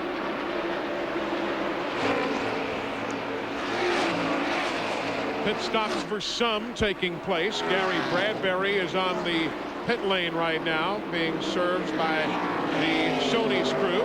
There's the Napa update, letting you know where your favorite is running. Randy, give us an update from pit road on Dale Jarrett. Well, I can tell you about Dale Jarrett. I went down and talked to crew chief Todd Parrott. I said, are you guys all right? Any problems? It's just really, really tight. We're going to work on it. It's better off that they're probably tight. They think they got a little adjustment in it to get it back the other way, but they're going to work on it. Mark Martin likewise said awfully tight. They're going to have to work on him as well. That's the update on Dale Jarrett. There you see others running as the Napa update continues. Folks at Napa bringing you that full field rundown. Napa, we keep America running. 3 teams on the racetrack who are many laps down. Dave Marcus was 37 laps down. Jeff Bodine 17 down. Lake Speed 14 down. Only really Grissom and Marlin in the garage. The attrition rate has not been particularly high today. It usually isn't very high at Dover. Run a lot of green flag laps, and for some reason, unless they're taken out by wrecks, cars usually don't fall out of this race. Yeah. Ward Burton went a lap down. You saw moments ago on the MB&A Pontiac as Jeff Gordon swept around him. Ward running back in 32nd position. 162 laps complete. Jeff Gordon has led all but about 11 laps today. That's what you call domination at Dover Downs. Today's exclusive coverage of the Miller 500 on TNN is brought to you by Napa Auto Parts. At Napa, we keep America running. And by Peerless Faucet. Get more out of your faucet than just water. 168 laps on the board. We're under green, as you see from high above Dover Downs International Speedway. The Duralube aerial camera. With that look, just off to the top left of the racetrack, you've got the horse stable area. That is where they maintain the horses who run here in that inside track as part of the Delmarva Peninsula's horse racing circuit. Hey, old Rusty Wallace is on the move, Buddy Baker, isn't he? Eli, talking about horses. Look at this. Ernie Irvin's taking over Labonte right now, and just behind him, Rusty Wallace makes the pass also. So a couple of guys getting by Terry Labonte. He'll lose 2 positions from 2nd back to 4th right there. Rick Mast is running in 5th. Jeff Gordon continues to lead. You know, Jeff's crew chief, Ray Evernham, said to me yesterday morning, I believe it was, either yesterday or Friday, he said, you know, this is going to be the last race for this car with this body on it. He said it's going to be time to make a few changes. And I wonder if he's going to be thinking that over after this kind of a performance. He goes, we're just missing a couple little things. He goes, we're going to discard this body when this day is done. Chad, I'll buy it for you if you want to run it. I would probably vote for leaving it the way it is. You know, as Series of Race said, you know, there's so many little things, so many little changes that these teams are making. And if you don't make those changes, you end up behind the 8 ball. You know, it sounds kind of strange coming from a team that's successful. I tell you what, though, I like to cur a horse that just won the show, if you know what I mean. I wouldn't be changing that thing as long as it can run like this. You know, I always admire when I get to watch a race like this, how much give and take that these guys show each other. I guess we just don't see it in the Busch Series as much, and it really, it's good to see that. The guy's running for lead there, and you saw Terry just move up, let 2 people go underneath him, and then he's back out there running again. And that's what, I guess that kind of sportsmanship is why these guys finish constantly up in the top 5. Good point, good observation. Dale Jarrett just getting around Jimmy Spencer. So Jarrett is up to 8th, and Spencer is in 9th. A lot of guys going by Darrell Waltrip again on the racetrack. Just hate to see that for our broadcasting buddy of yesterday. Darrell is now in 38th spot. Let's get an update on that story. Well, prior to Darrell taking the car to the garage, he said, guys, the car is chattering. It feels like there's too much air in the shocks. They eventually brought him to the garage. They replaced the rear shocks. And then Darrell came back over the radio and said, all I can do is just barely drive it. He said it feels like a dirt car sliding through the corners. He said these adjustments have not helped. And that's about the 2nd or 3rd straight race here at Dover that they have just been out to lunch. Matter of fact, Darrell hasn't won here since 1980 and 1982. And it's been a while. Remember last year, Jimmy Hensley drove here for Darrell after Darrell cracked his ribs at Charlotte in the Winston Select. So he didn't even run this race a season ago. Eli, you see Earnhardt there. He's moved into 5th place. He seems to have made some adjustments on that car that's helped him quite a bit also. On a long run, too, because now we're entering about 70 laps or so since they've pitted, and here comes the old black number 3. A 3-time winner here in NASCAR Winston Cup competition. Let's go down to Glenn Jarrett in the Jeff Gordon pit. Well, Eli, an anxious moment for all of them there just a minute ago. Jeff came across the radio and told him he thought he had a right front tire going down, but Ray Evernham radioed back and said, Jeff, it's just getting worn, but they scurried around for a moment like they were going to have to come in. Right now, we're figuring on pit stops somewhere between lap 190 and 200. We're being told that they can run about 80 to 85 laps under green. That's as far as they want to stretch it. Jeff Gordon seems to be okay right now. Rusty Wallace off the pace now in turns 3 and 4. Everybody going by the 3rd place runner, Rusty Wallace. Here he comes to the attention of Robin Pemberton and the crew. Randy, what's your brother saying? Well, he's talking to Rusty right now on the radio. I can only speculate, Eli. I saw him going into 1. It looked like he may have had a tire going down. That is about all we can say as they wait for Rusty's arrival on pit road. He is definitely going to lose at least 1 lap here on pit road. The 2 crew go to work on Rusty's car. He slides into a stop. Going to be a 4-tire stop. Big time cleaning the grill, taking all the debris off of the grill. Want to make sure they get all filled with fuel as well. Also a lead change on the racetrack as they try to get 4 tires on Rusty's car. Darn close to a lead change right there as Jeff Gordon holds off the challenge in between Morgan Shepherd in the 75 and Brett Bodine in the 11. Rusty Wallace, tough break for him right there. They're driving car PR18, Penske Racing number 18, same car they had last fall at Darlington, and they've used it in 5 races. It was not here last year. Last year they used Midnight and Midnight Rider, but now it's PR18 and they'll lose a couple of laps right there on the exchange. 2 laps down is Rusty in 27th position. Well, I don't think Ernie Irvin's car has a name, but that chassis is really dialed in now, and the racetrack has come to the 28 car. He's actually closing in on Jeff Gordon. Just joining us, Jeff Gordon led the first 68 laps. Then during pit stops, Ricky Craven led lap 69. Jeff Gordon then led again from lap 70 through 120. Ernie Irvin led the next 9 laps. And Jeff Jeff Gordon has now led the last 50.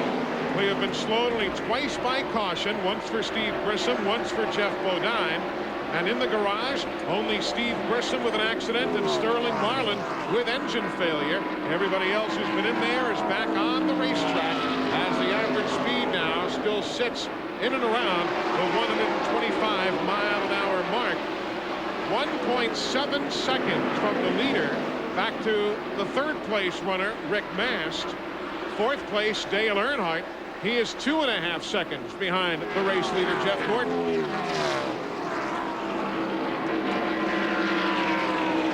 The carbon copy each lap. Jeff Gordon's losing a little more ground to the 28 car of Ernie Irvin. Oh, Ernie is, everybody, I hear this everywhere I go. Is Ernie back? Is he normal? Look at this guy. I mean, he's running second, pulling down on one of the most aggressive race car drivers around right now, and he's right up front where he belongs. Folks, he's back. Quit speculating on this man. One of the toughest tracks, too, isn't it, Chevin? Well, you guys say you feel speed here more than you do at Daytona or Talladega. Yeah, that's exactly what I was just going to say. Is that it's not just that he's running in second place and taking over the lead as we talk right now, but this is one of the most difficult places that we run at. Not only because it's fast, but because it's physically demanding. It's bumpy.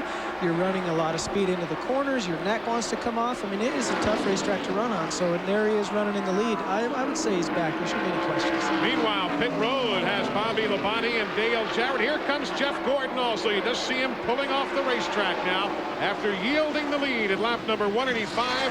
Ray Evernham, Ed Guzzo, and the crew waiting to service the DuPont Chevy. Terry Labonte is on pit road as well. All of this at lap 186. Glenn Jarrett is waiting for Jeff Gordon to come in. And Eli, they're going to make a slight chassis adjustment on the car. Ray Evernham said last time in they didn't adjust it. In fact, we'll get to watch on Jeff. They haven't adjusted the car very much all day.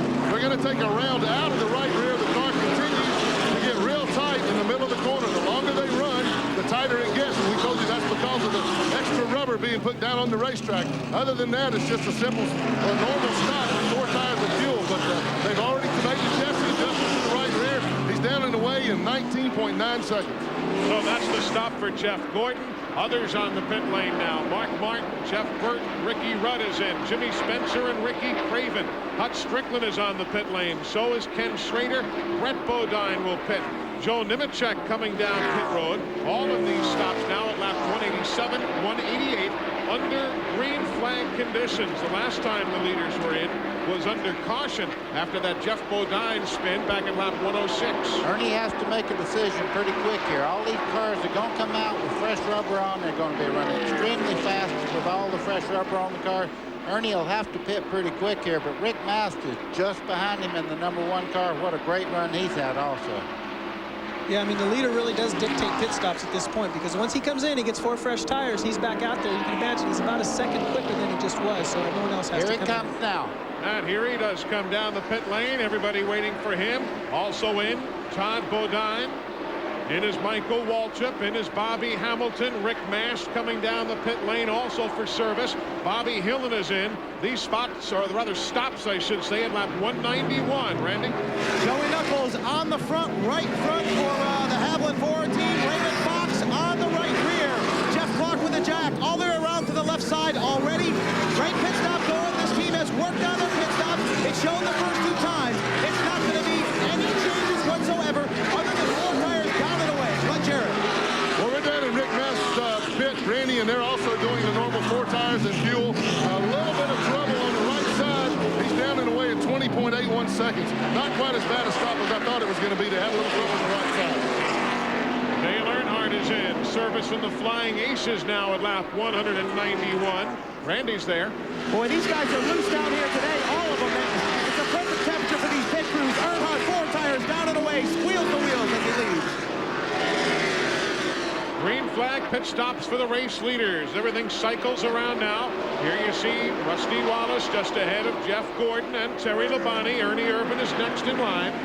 Everybody trying to cycle themselves through here under green flag stops. Kyle Petty is in for service. Wally Dallenbach is in. We're at lap 193, and Jeff Gordon just powers his way by Rusty, brings Labonte and Ernie Irvin with him. You can bet that Rusty did not want that to happen.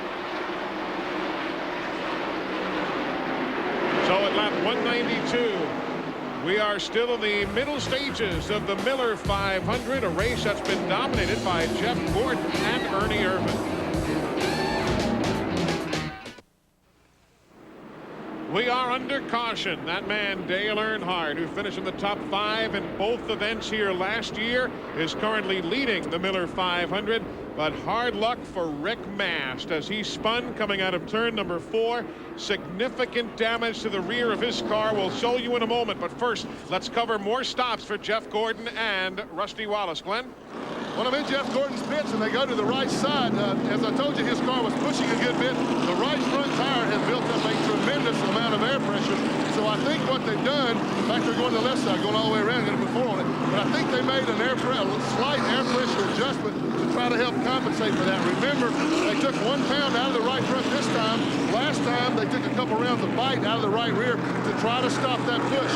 Again, the longer the cars go, the more rubber on the racetrack, the tighter they get. Let's take a look at exactly what happened to Rick Mast and the Hooters Pontiac, running so very well until he came off turn 4. Well, you see, he's trying to get under Rusty there. He gets the left side down on the flat there. He gets in wobbling. Now the back end takes off. That's too bad. Boy, what a great run he was having today. And that's exactly what happened there. We didn't see that the first time, but he just got those left side wheels down there too far, and it got a little loose on him, and then he corrected, and round he went. Well, that's a heartbreaker. But he was running extremely well before that. So we'll see what kind of work they can do to the rear of that automobile. And Randy, a lot of work. They're sending him back out, but a lot of work has to be done. Boy, you're not kidding. I'm glad I'm not doing it. No doubt about it. They're going to be in the pits for a while to fix that one. And just the heart sick for these guys because they work so hard. The last time they really ran well, we interviewed them here at Dover. I believe it was in the fall here. They ran so well. So this team, this driver loves this racetrack, but unfortunately his win will probably not come today. But Dale Earnhardt is the man who shows the way as you see what remains of the rear deck of the Rick Mast machine. We are approaching lap 200 of 500. We're coming right back. And Universal Luxury Vans, the official vans of tracks, teams, and drivers throughout the NASCAR world. Call 1-800-445-2825 for a dealer near you. Welcome back, everybody. We're watching Dale Earnhardt now leading at Dover. He has led better than 2,000 miles now at Dover Downs, but here's what happened to Rick Mast.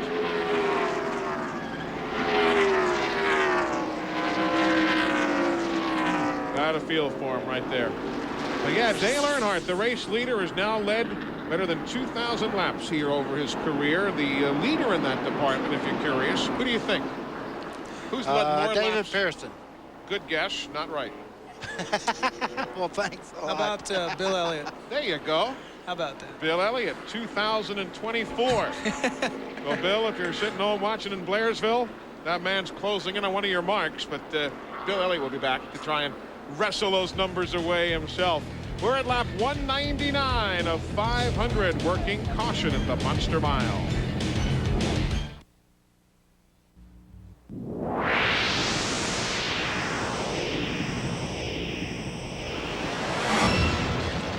That is where we are, the first state, Delaware and Dover, Delaware. Hey, don't forget to join us down at Opryland if you can. The TNN Salute to Motorsports at Opryland coming up June 26th through 30th. Want more information? Just call the number you see on the screen Monday through Friday. The TNN Salute to Motorsports at Opryland, which is also going to be benefiting have a big auction that's going to be benefiting the National Arthritis Foundation and Technology 2000. That's going to be taking place, all part of the TNN Salute to Motorsports. 201 miles on the board of the 500, getting set to go back to green. Rundown for you: Dale Earnhardt, Ernie Irvan, Terry Labonte, and Bobby Labonte. Dale Jarrett's up to 5th on the restart. You've got Todd Bodine in 6th. 7th is Jimmy Spencer. Mark Martin will go 8th. Ricky Rudd 9th. And Jeff Burton will restart in the 10th spot here at lap number 202 complete. And they're off. Well, now we get to see whether new tires and management of the guys up front. Look at Earnhardt, though. He just told Richard Childress, he said, this is the best set of tires I've had all day. So he's real happy with what he has on there. Of course, Jeff Gordon and a few other cars stopped a while ago, took on 4 tires, so we'll see what happens in the long run. Got Todd Bodine in that mix, we told you. Started 33rd, now running 6th. Scott likes this track. He has 3 Busch Series wins here at the Monster Mile. Driving for Bill Elliott, he is. The man right behind Earnhardt, the purple car, John Andretti, not on the lead lap. John being shown an 18th spot, 1 lap down. That is hard to understand. Right at the very first of the race, John Andretti got lapped by Jeff Gordon, but he has run right with the lead cars for the last 100 laps. Kind of like yesterday with old Buckshot Jones, lost 5 laps early and stayed with the leaders all day. Let's go to the garage. Glenn, I believe, is caught up with Rick Mash now. Okay, a lot of beating and banging and hammering going on the Hooters Pontiac. Rick Mash, great run. What happened? Well, the problem is everybody here, the cars are pushing real bad, and you know, the last half of every run, everybody's going to push it bad, trying to keep the pressure off the right front tire. So our car was real good the last half of each run. But what would happen, you start out each run on pressed tires real loose. In other words, it'd take 20 laps before you could really drive the car. The car was extremely loose, and it would get good. And I was just pinching it too hard trying to get by Rusty and just lost it. Well, that's too bad. As I said, he had a great run going. They are going to try to repair the Pontiac and get him back out there so he can pick up those valuable points, because before this day's over, there'll be others in here doing the same thing. Rockbridge, Baths, Virginia, Rick Mash. Very honest assessment. There's 13th spot changing hands. Jeff Gordon making his way into that position around Derek Cope. Remember, Gordon and Rusty Wallace came in for pit stops again at lap 196. They had to start themselves back a bit further here on the restart, but now bit by bit clawing their way to the front. Wow, you can see what new tires do. He tried underneath Schrader. Now he passed him on the outside. That's very hard to do here at Dover. So the new tires are working quite well. It's a 9-lap differential on the tires. Jeff Gordon's are 9 miles fresher than Kenny Schrader's. That is a strong race car, like you just said. I mean, he tried to go underneath, it didn't work, and then he just said, okay, I'll just go around the outside of you. That's nice. That's nice to have a car like that. Oh, listen, anytime they handle good down the straightaway like that car does, and then great in the corners, of course, Jeff Gordon himself is very, very aggressive. And, you know, when you talk to him, there's a certain amount of electricity there. You just expect good things to happen around this kid. 10th place is what he's going to try and grab away from the 99. Jeff Burton in 10th spot. I'm curious, what happens when a car doesn't handle good down the straightaway?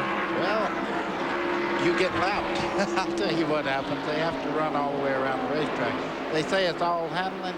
Handling's important, but they have to go down the straightaway too. That was something we were talking about watching practice here yesterday. Buddy was particularly concerned about guys going from turn 2 to turn 3, the back straightaway, and he was pointing out, you see, that guy is not making it to the corner and so on, as Jeff Gordon now moves into the 10th spot, grabbing that position away from Jeff Burton.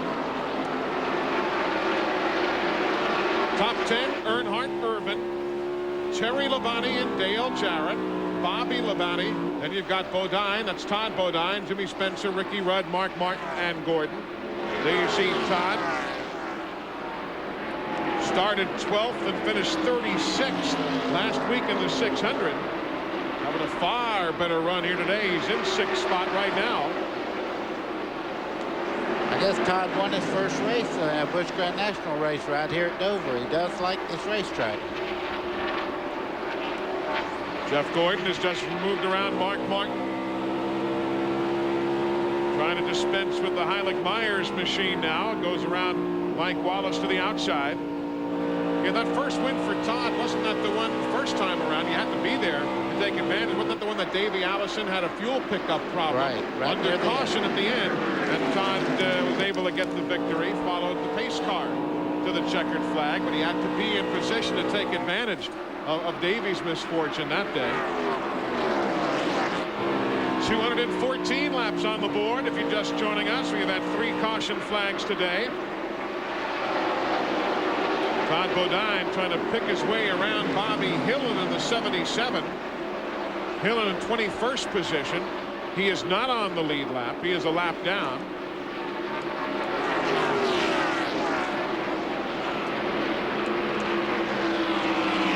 All the while, Dale Earnhardt Earnhardt still showing the way. Earnhardt led for a lap at 191, then reassumed the lead at 193, and has led since. We're now at 215. Good scramble right there. That's for second spot. And the lapped car of John Andretti still in the picture. Well, he's running good. He just got by Ernie Irvan, who's running third right at the moment. I'll tell you, that's a strong run by John Andretti. I bet he wished he hadn't got lapped right at the first. Isn't that the truth? Still got a long ways to go to get that lap back, too. Dale Jarrett was closing in. There's Terry Labonte. Oh, and Jeff Burton making an unscheduled pit stop now. He has dropped all the way back from the top 8 or 9, now all the way back to 18th position. So he's had to come down the pit lane. I thought the crewman had just taken some debris off the front of that automobile. I was just looking as he come in. The front of the car looked like it had been damaged or had a lot of paper on the nose of it, but that's all they did was clean the grill when it came in. Yeah, the damage was the sheet metal damage, of course, was from earlier, but this time it looked as though they just pulled some debris, some papers, or maybe some of that tape. Maybe the car was overheating. Tough break, though, because any kind of stop here, you end up losing a lap or a couple, and he is now 2 laps down. Jeff Burton is in the XI Batteries entry. You know, normally a little debris wouldn't be as bad for these cars, but remember what they're doing is because they're fighting such a tight condition, they're running as much tape as possible to get additional downforce on the car. So a little bit of tape, paper on the front of it blocks off the air and it overheats. Dale Earnhardt, the leader. He and Bill Elliott are the only 2 active drivers to have won more than one Miller 500. Bill Elliott's not here today, but Earnhardt is the leader. 224 laps on the board. That is the front grille of Mark Martin's Valvoline Ford. Glenn Jarrett's down there. So's Jack Roush. What's the story? Well, I was trying to catch up with Mark. He went away from the car, but he's a little dejected, not going to talk right now. I thought that the problem might be that the car had overheated, but as soon as they raised the hood on the car, they went right to the distributor area. Jack Roush is under the car now. I'm going to see if maybe I can get a word with Jack to find out exactly what happened to the car. Jack, do we know where the problem is yet? The distributor's not turning. It's either sheared a gear, broken a camshaft, or broken a timing chain. We're about to take the distributor out. We'll have a better idea in a minute. Okay, we'll let Jack get back to work, but thank you for taking time to talk to us. You heard it straight from the man. Meanwhile, that is 7th and 8th place on the racetrack right now, while we watch Ernie Irvan and Dale Jarrett battle for 3rd and 4th. Running order is Earnhardt, Terry Labonte, then Irvan and Jarrett, followed by Bobby Labonte, Todd Bodine, Jimmy Spencer, Jeff Gordon, Kenny Schrader, and Ricky Rudd. That's your top 10 right now. Wow, I was just watching Dale Jarrett as he come up out of that corner. He looked like he was 10 miles an hour faster than the 28 of Ernie Irvan. He really got a nice run up out of the corner. Team cars, Ernie just gave way and let him go by. Of course, we're not even to halfway here at the Monster Mile, so no need to necessarily force the issue. There again, 7th and 8th spot we're watching. Jimmy Spencer in the 23. Jeff Gordon, the 24. Just joining us, Jeff Gordon led for a good part of the day, then made an extra pit stop near the end of a caution period at lap 196, and that's what he's still doing here, working his way to the front. You noticed Gordon for a long time was passing cars, maybe one car or every lap or so. And now that he's getting further up in the field, 6th, 7th, 8th place, they're not going to be quite as easy to pick off. And especially that number 23 car, we know Jimmy Spencer is not an easy person to pass himself. And now Jimmy's running really good right now, too. So it'll become a little more harder now as Gordon gets up with the more competitive cars. Plus, he's run so hard to get himself back in good track position. And he probably got a lot of right front buildup as far as air pressure. And the car is actually pushing a little more than it was when the tires were fresh. If you're not comfortable, you're not going to force the issue. If the car's tight, if it's loose, what have you. But right there, Jeff Gordon says time to go. Spencer gave him a little extra half lane there on the low side. Well, that's where Jeff's been really good all day long, is his car right in the middle is turning where it needs to, so he can get into the throttle earlier than everyone else, harder than everybody else. Lap 231, Jeff Gordon making his move closer to the front. 1 3/10 seconds is Dale Earnhardt's advantage right now. Shepard's over Terry Labonte. We'll show you exactly what that translates to visually as far as the interval between the front two cars. There's Dale Earnhardt. There's Terry Labonte in the 5. That's 1 3/10 seconds from first back to second. Again, there's the spread coming out of turn number 4. Jeff Bodine gives way. Jeff showing 17 laps down after his accident of earlier. Morgan Shepherd's on pit road, lap 233. As Butch Mock Motorsports takes care of their Remington Arms machine. Eli, you could see Earnhardt's car just then. He has that car just on the borderline of being loose. I watched the back end just dance just a little bit as he started in the corner. But as they go along and the tires wear, of course, we know everybody's having a pushing condition. So he's adjusted that car where it'll really get around the corner. See how low he can run there? Working well. There's a look from overhead.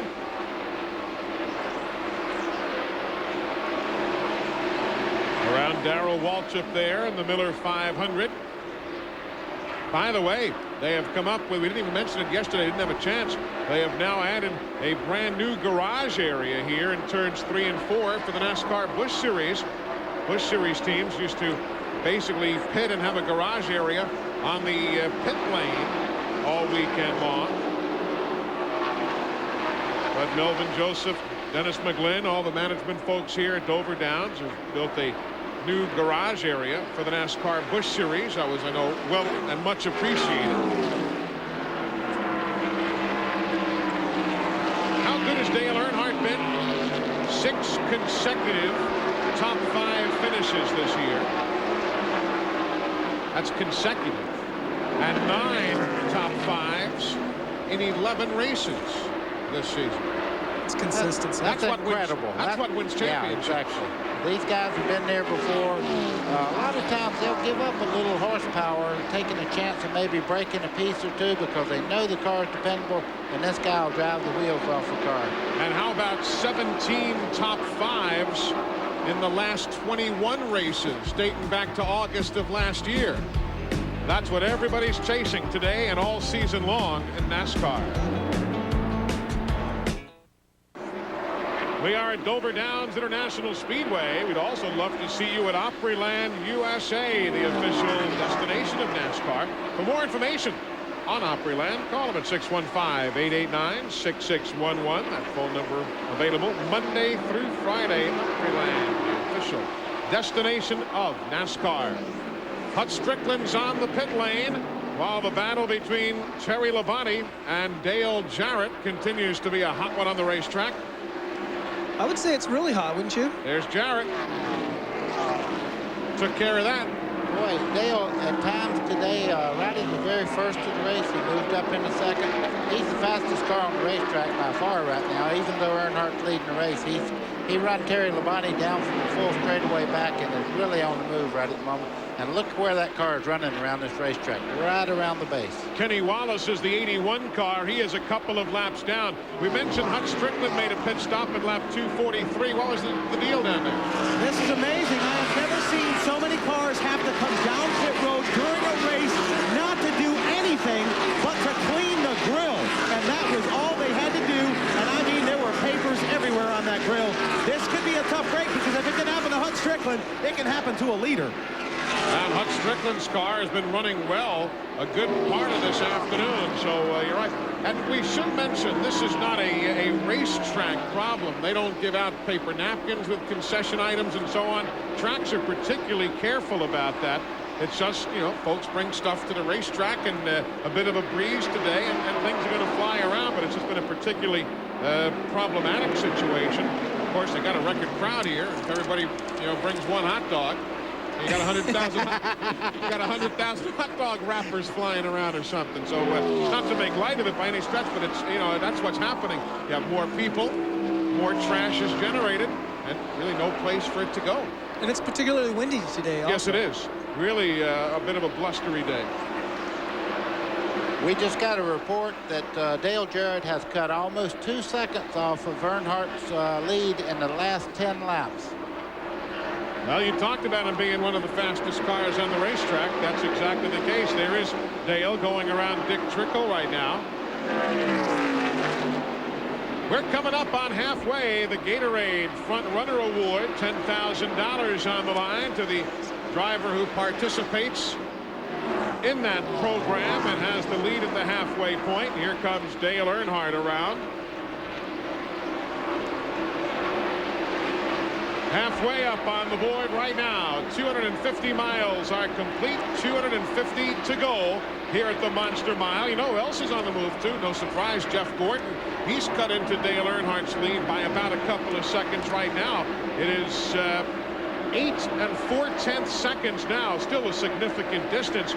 But just 22 laps ago, it was 10 4/10 seconds. So he's on the move.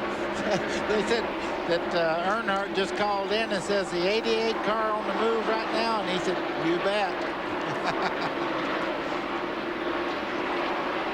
So we're just past the halfway point. Why don't we bring you the Split Fire mid-race report brought to you by Split Fire. You can enter the performance zone with Split Fire Performance V spark plugs.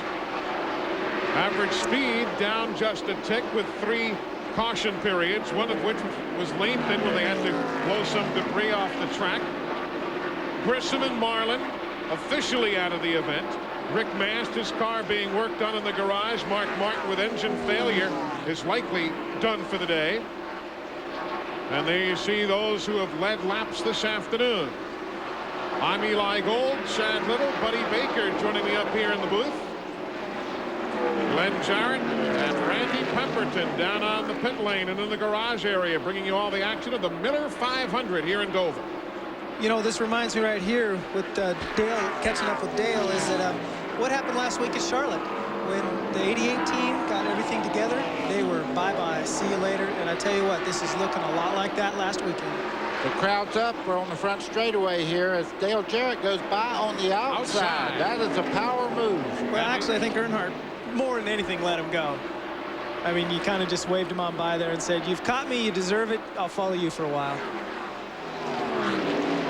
So Dale Jarrett now will take over the lead. Lap 254, it goes up on the board.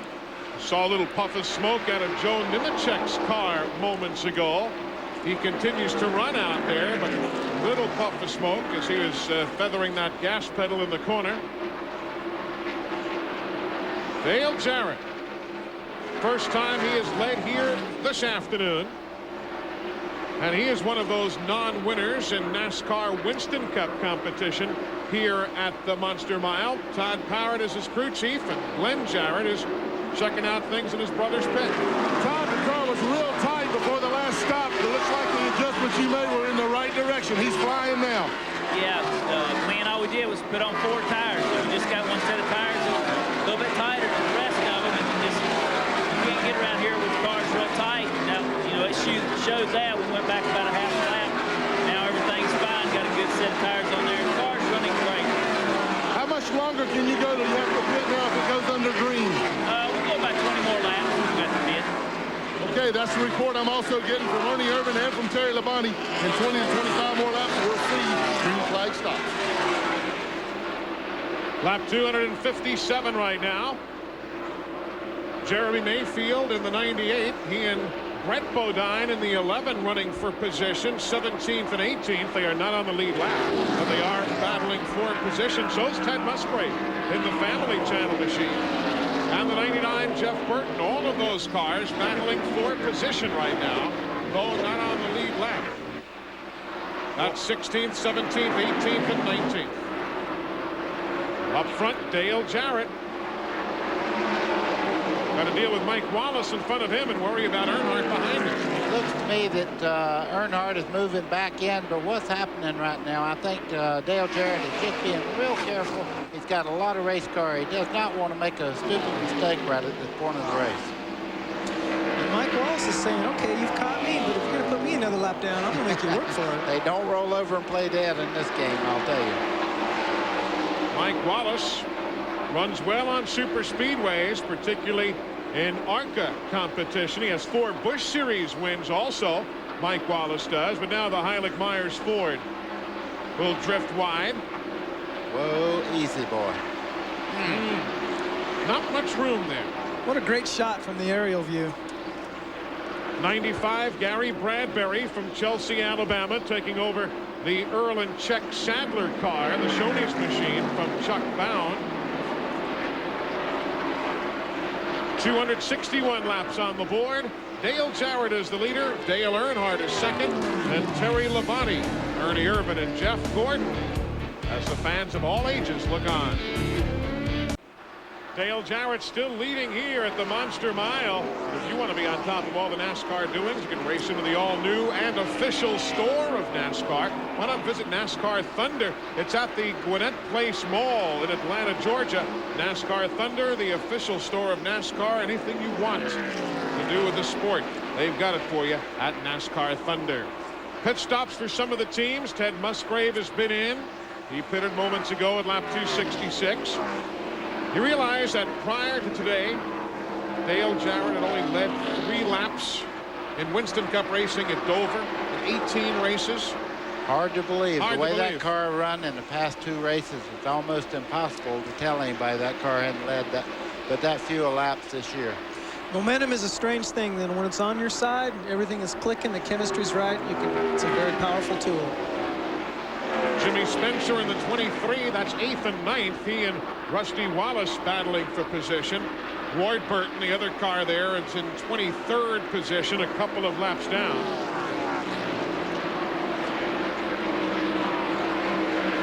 From Berwick, Pennsylvania, Jimmy likes coming up this stretch of the schedule here today. Then in 2 weeks here on TNN up to Pocono, Pennsylvania, not far from his home in the Keystone State.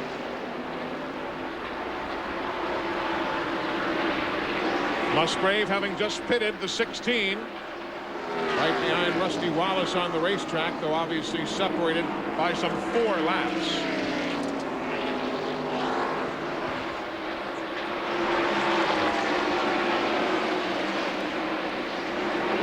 New tires. That's how Musgrave motors right by Rusty Wallace there. Wow. I'm telling you, new tires here, it's like you're on rails when the tires are real fresh like that. You can see you just put Rusty about 6 car lengths down in less than a lap. The speeds, it's amazing in general. When Dave Marcus won the pole here 20 years ago, the speeds were about 20 miles an hour less than they are right now. You know, the cars were 20 miles less back in, too, though. You have to remember they had a 1-inch spoiler on the back. That's a good point. You know, tires didn't work as well, and, of course, the cars hadn't been in wind tunnels, so the guys that run 134 miles an hour here work just as hard as the guys that run 150 here. When you won Darlington, as we watched Dale Jarrett, it jogs my memory. Ned Jarrett, Dale's dad, of course, won Darlington once by 14 laps. How many laps did you win Darlington by when you won the race there, buddy? The reason I bring it up is because this track, too, David Pearson once won here by 7 laps over Cecil Gordon, and I'm just trying to sit here thinking about some of those wide margins of victory. Oh, yeah, but you don't see that in today's racing, but I won by 7 laps in Darlington, and it was because the car was so dominant. When you really got dialed in, you're kind of like Jeff Gordon. He is working his way up through the field as we speak. He's running the leaders down by over a half lap now, and he's in the same straightaway with the lead cars. There is Jeff while at lap number 273, where we are right now. Jimmy Spencer is on pit road for service. The Travis Carter-led crew going to work on that Smokin' Joe's machine. Now here comes Dale Jarrett. Dale Jarrett comes off turn number 4's banking, and he'll make a pit stop at lap 274. Slowly, almost painstakingly slowly, he has to get to the far end of the pit road. Glenn Jarrett's waiting for him. Well, and I don't like having to wait this long on my brother, but here he is finally. These guys have chosen a great pit stop right in front of victory lane. There's a break where the cars come into victory lane. That way the tire carrier for the rear tire does not have to cross the wall. He simply goes right around it at the break. Right sides are on. They're going to go to the left now. They won't make any chassis adjustments. As Todd told us, they were happy with the thing. The tires are fine. They just got to set their push. He's down in the way. Let's go to Randy. Earnhardt is in as Terry Labonte flashes by on pit road. The adjustments for Dale Earnhardt as he pits on lap 275. A round of wedge. They've already adjusted tire pressure, pulling the right front fender out as Mr. Moore comes around with the jack. Left side's now going on a nice clean windshield, getting a good clean for Dale Earnhardt. He said the front end is skating the last few laps. Down and away. More tire change now for Jeff Gordon and the crew. Ernie Irvin is in. Bobby Labonte is in. Michael Waltrip will make a pit stop. So does Gary Bradbury. All of this at lap 276. Chassis adjustment there.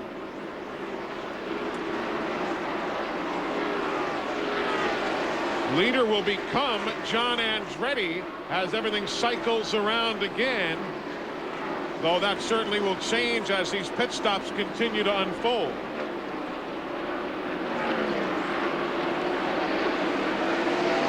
Here comes Kyle Petty. He'll get service on the pit lane.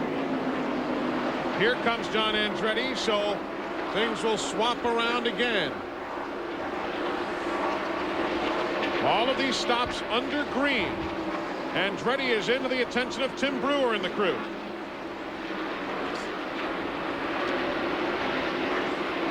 This should cycle us around again to Dale Jarrett, Dale Earnhardt, and Terry Labonte. That will be the running order as Andretti makes his stop now. So at lap 277, everything cycles back around again. Dale Jarrett reassumes the lead after that pit stop by Andretti, with Earnhardt and Terry Labonte being shown as the next couple in line. Let's get an update on that Jeff Gordon pit stop from Glenn Jarrett. Well, Eli, I'm on the way down to talk to Ray Everingham. I don't think they made any adjustments other than tire pressure. Jeff was complaining on the radio the tire was still real tight, much too tight to his liking. The one thing that I'm curious about is that I thought he had 10 lap pressure tires on the car than anybody else. I thought he would be able to go a little longer, but obviously it had gotten so bad that he had to pit when everybody else did. We'll check with Ray and get back to him. All right, he did have a 10-lap pad. You were right, when everybody else pitted at 186 and Gordon came in at 196. We continue under green at lap 279 at Dover. Hope you're doing what a lot of your NASCAR friends and neighbors are doing right now. They're checking out NASCAR online during the running of the Miller 500 or before and after any NASCAR Winston Cup or Busch race. You see the computer address, www.nascar.com. Kind of like a 24-hour NASCAR garage pass. NASCAR online for those of you who are partaking of the information superhighway. A lot of good stuff on there too. They updated. David Hyatt and his staff keep that updated all the time. NASCAR online, so you might want to check out if you have an opportunity. We are live here at the Monster Mile. Glad you're joining us on TNN Motorsports. Dale Jarrett, that team just in the groove from Charlotte to Dover and everywhere in between. They just have it going right now. Well, that car is working very well, but back just behind them, Terry Labonte's moving in on Dale Earnhardt for second and third, so we're going to have a race here pretty quick. And there's Rick Mast. You see the leaders going by him. He's back on the track after that accident earlier. 63 laps down for the #1 Hooters machine. If you're curious about Rusty Wallace and Todd Bodine, they're running in 9th and 10th spot respectively. Ted Musgrave also in the picture right there, though Ted is not on the same lap as the leaders. He is 1 lap down, but remember he made a pit stop earlier, caught him off sequence with everybody else. Let's talk about tires again, Chad, for folks who may just be joining us. We've made so much about tire wear and so on here. This racetrack has its own little set of circumstances. Well, it does, and I think, you know, you've heard us talk over and over today about these cars wanting to be tight from the middle on out. I think the reason is Goodyear has designed a tire for us that we run here, we run at Bristol, we run at Darlington and Rockingham, and the tire really at a place like this could use more stagger. We weren't tight at Charlotte because we had a little bit more stagger. So what they've designed is a tire that we can run at more places, but it's more ideal for some tracks than it is for others. So we take it to Dover here, the tire becomes extremely tight because we could actually use a little bit more stagger. And all stagger is the right rear is a little bit bigger than the left rear, which gives the car a little bit of stagger, we call it. It helps it roll through the corner. We saw Terry Labonte make the move around Dale Earnhardt. That's for second spot behind Dale Jarrett. Ernie Irvin's fourth. Jeff Gordon is fifth, and on down the line. You see the field summary going by you right now. In the garage, only Steve Grissom with an accident. Sterling Marlin with engine problems. And the same for Mark Martin. Otherwise, everybody else still out there on the racetrack in some degree of repair or disrepair, but out there nevertheless. You know, Eli, the surface of the racetrack is really good for racing right now. They do have 2 grooves now, so you don't just have to be in the very bottom of the racetrack to race right now. It's the first time in Dover since they redone the pavement and made it concrete that you can actually race side by side in the corner. You'll be biting your fingernails though if you're on the outside. Yeah, if you get a little bit out of the groove, you're pretty much history here. Got to stress also, as we talked earlier with Rick Benjamin on the race day show this morning, we talk about speeds 145, 150, and so on. That's deceptive because the radar gun will tell you far differently in going into the corner and working the straightaways here. Just before you let out the gas to go in the corner here, you're running in excess of 175 miles an hour. These cars are flying around this racetrack.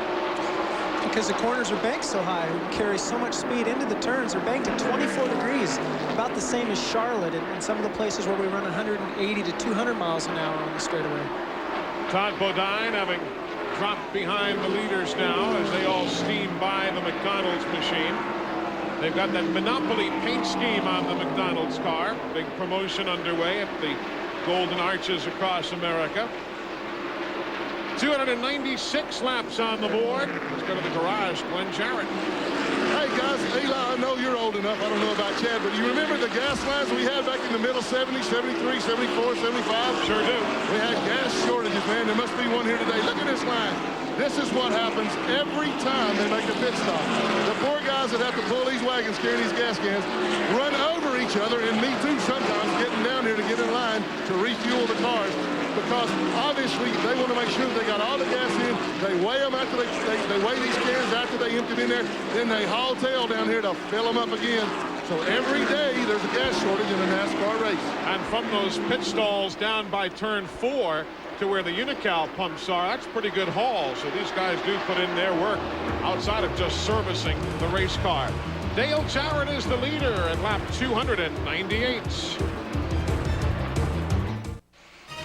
Highway transportation provided by Cedar Ridge RV Center, Branchville, New Jersey, featuring Winnebago motorhomes. Call 1-800-988-4884 and find out why Cedar Ridge is the choice of champions.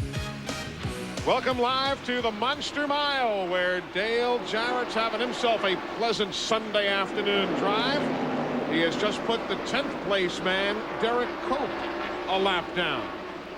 And still 196 miles to go. They're just ripping through this field right now. There's Terry Labonte. He's running in the second spot. Traffic. Rusty Wallace is the 9th place runner, the number 2. And that's the man that Jarrett is trying to put a lap down if he can. And Rusty's going to give him some room. There goes 9th place, a lap down to the leader, Dale Jarrett. Let's go back to the garage to Glenn. Well, these guys right here, they wish that they just had a gas shortage. You see the work still going on Mark Martin's car. They have pretty much got the whole front end of the engine off. They still haven't repaired it, still haven't gotten it ready. I'm going to ask Steve Mill. He's standing by. Steve, are you going to be able to get this thing fixed back out there? I don't know. It broke a timing chain. It was early in the race. We thought about putting a chain on. Looks like it burned a bunch of valves when the cam got off. So we're checking for that right now. If it hadn't been hurt too bad, we'll put it back together. But right now it looks like it's hurt pretty good. And I didn't mean to interrupt Steve. He was having a bite of a nice, big, juicy apple down here. So I'm going to let him finish his apple, let these guys finish their work. 307 laps on the board right now. Of course, in the old days, no aspersions to anybody up here.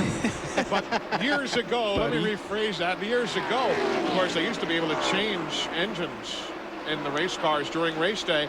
I believe it got down to about 11 minutes once for Junior Johnson's bunch at Pocono or something like that, but there's too many fluids that are so hot you can really hurt yourself. Well, that, and plus you get in a hurry like that and you forget to tighten certain lines and things, so it made it dangerous for the other competitors. So if you're really losing engine as such, you're over for the day. You cannot put a new engine in and maybe leave an oil line or something like that off. Then what's the rule on that? I believe it's actually the way it states is you can't change the block. Correct. You got to finish the race with the same block you started. Yeah. Let's take you a little further back here. There's Dale Jarrett, the race leader.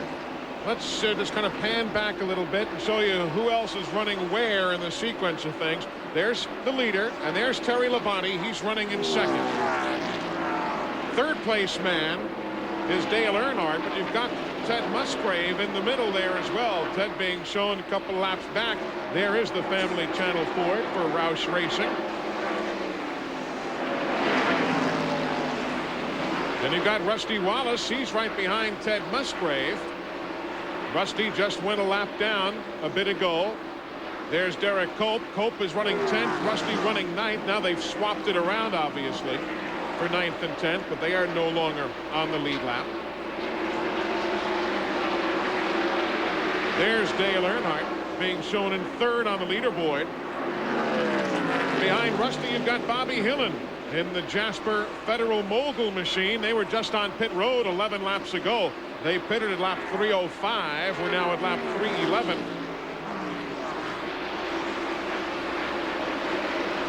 Remember that day at Talladega? Bobby Hillen got the win. You might have been there. There's Wally Dallenbach driving for Bud Moore, the Hayes Modems machine. We'll take a look at some others who are still out there running, but Glenn's got an update again from the garage area. Yeah, before I could even get out, Morgan Shepherd brought the number 75 Remington Arms Ford in. Morgan, what happened, buddy? Well, this is the worst car I've ever driven. The chassis is just not working on it. We can't hardly run fast enough to get out nobody's way. So for the safety end of it, we just pulled it in and got to work on it. Okay, this team has really struggled this year. In fact, they have just had disastrous results over the last month and a half, and you can tell the dejection in Morgan Shepherd's voice. He just wanted to get out of the way. So Morgan Shepherd brings into the garage area. Continuing our look at who's out there and running where. That is Kenny Wallace, the Philmar Racing entry, being shown in 22nd spot right now. Kenny is 3 laps down to the race leader.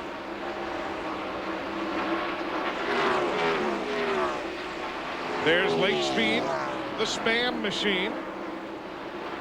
Lake was some 14 laps down after his stay in the garage area earlier in the day. He lost part of the rear spoiler. There's Ernie Irvin being shown on the leaderboard in 4th. Ernie led 9 laps from 121 to 130 and then led 4 laps from 186 to 190. Michael Waltrip for the Wood Brothers, the Citgo Ford. He's in 11th right now, already down a lap. Haven't heard much from Kyle Petty. They were saying on a long run today, Kyle could have been one of the quickest cars out there. Just never did materialize. He's running in 28th spot. Eli, that car is just off a little bit, and it's been off all day. Kyle's really having a struggle today. Next we'll look at Jeff Gordon. He led much of the early stages of the race. There he is now, being shown in 5th spot.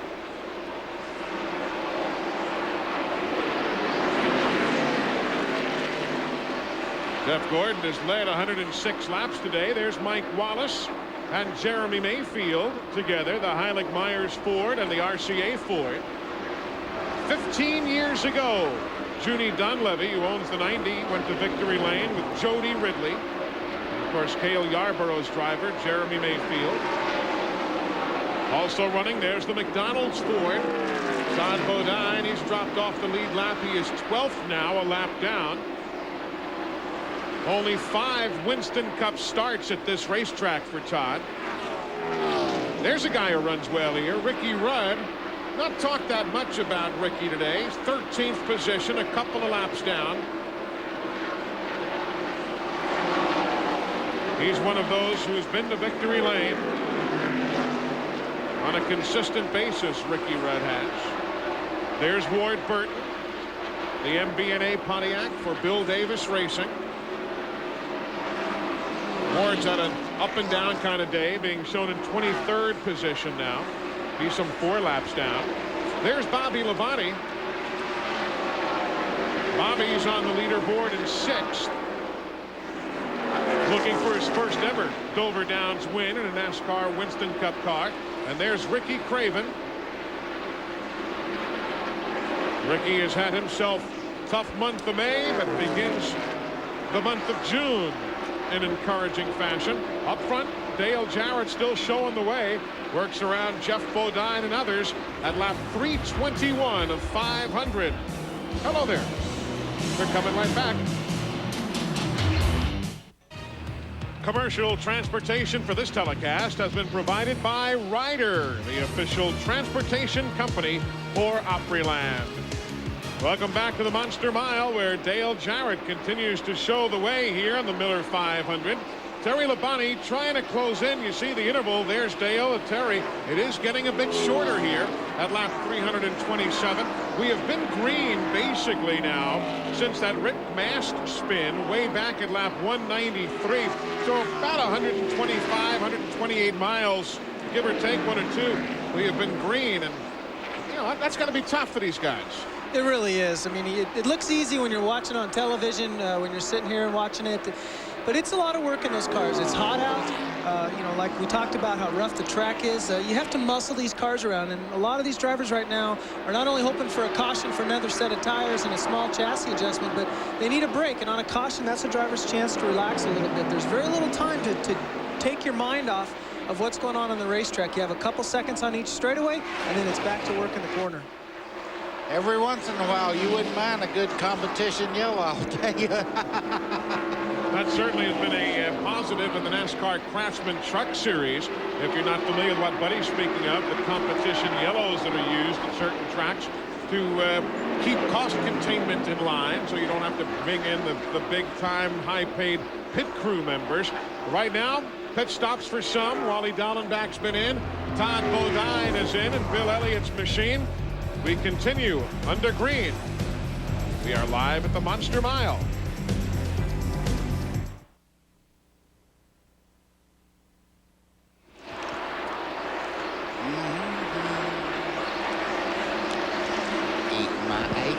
Boy, this is really good, Randy.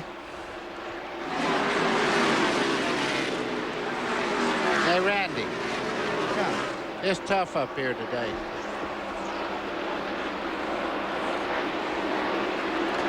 Oh. Well, Dale Jarrett's still leading down the front straightaway.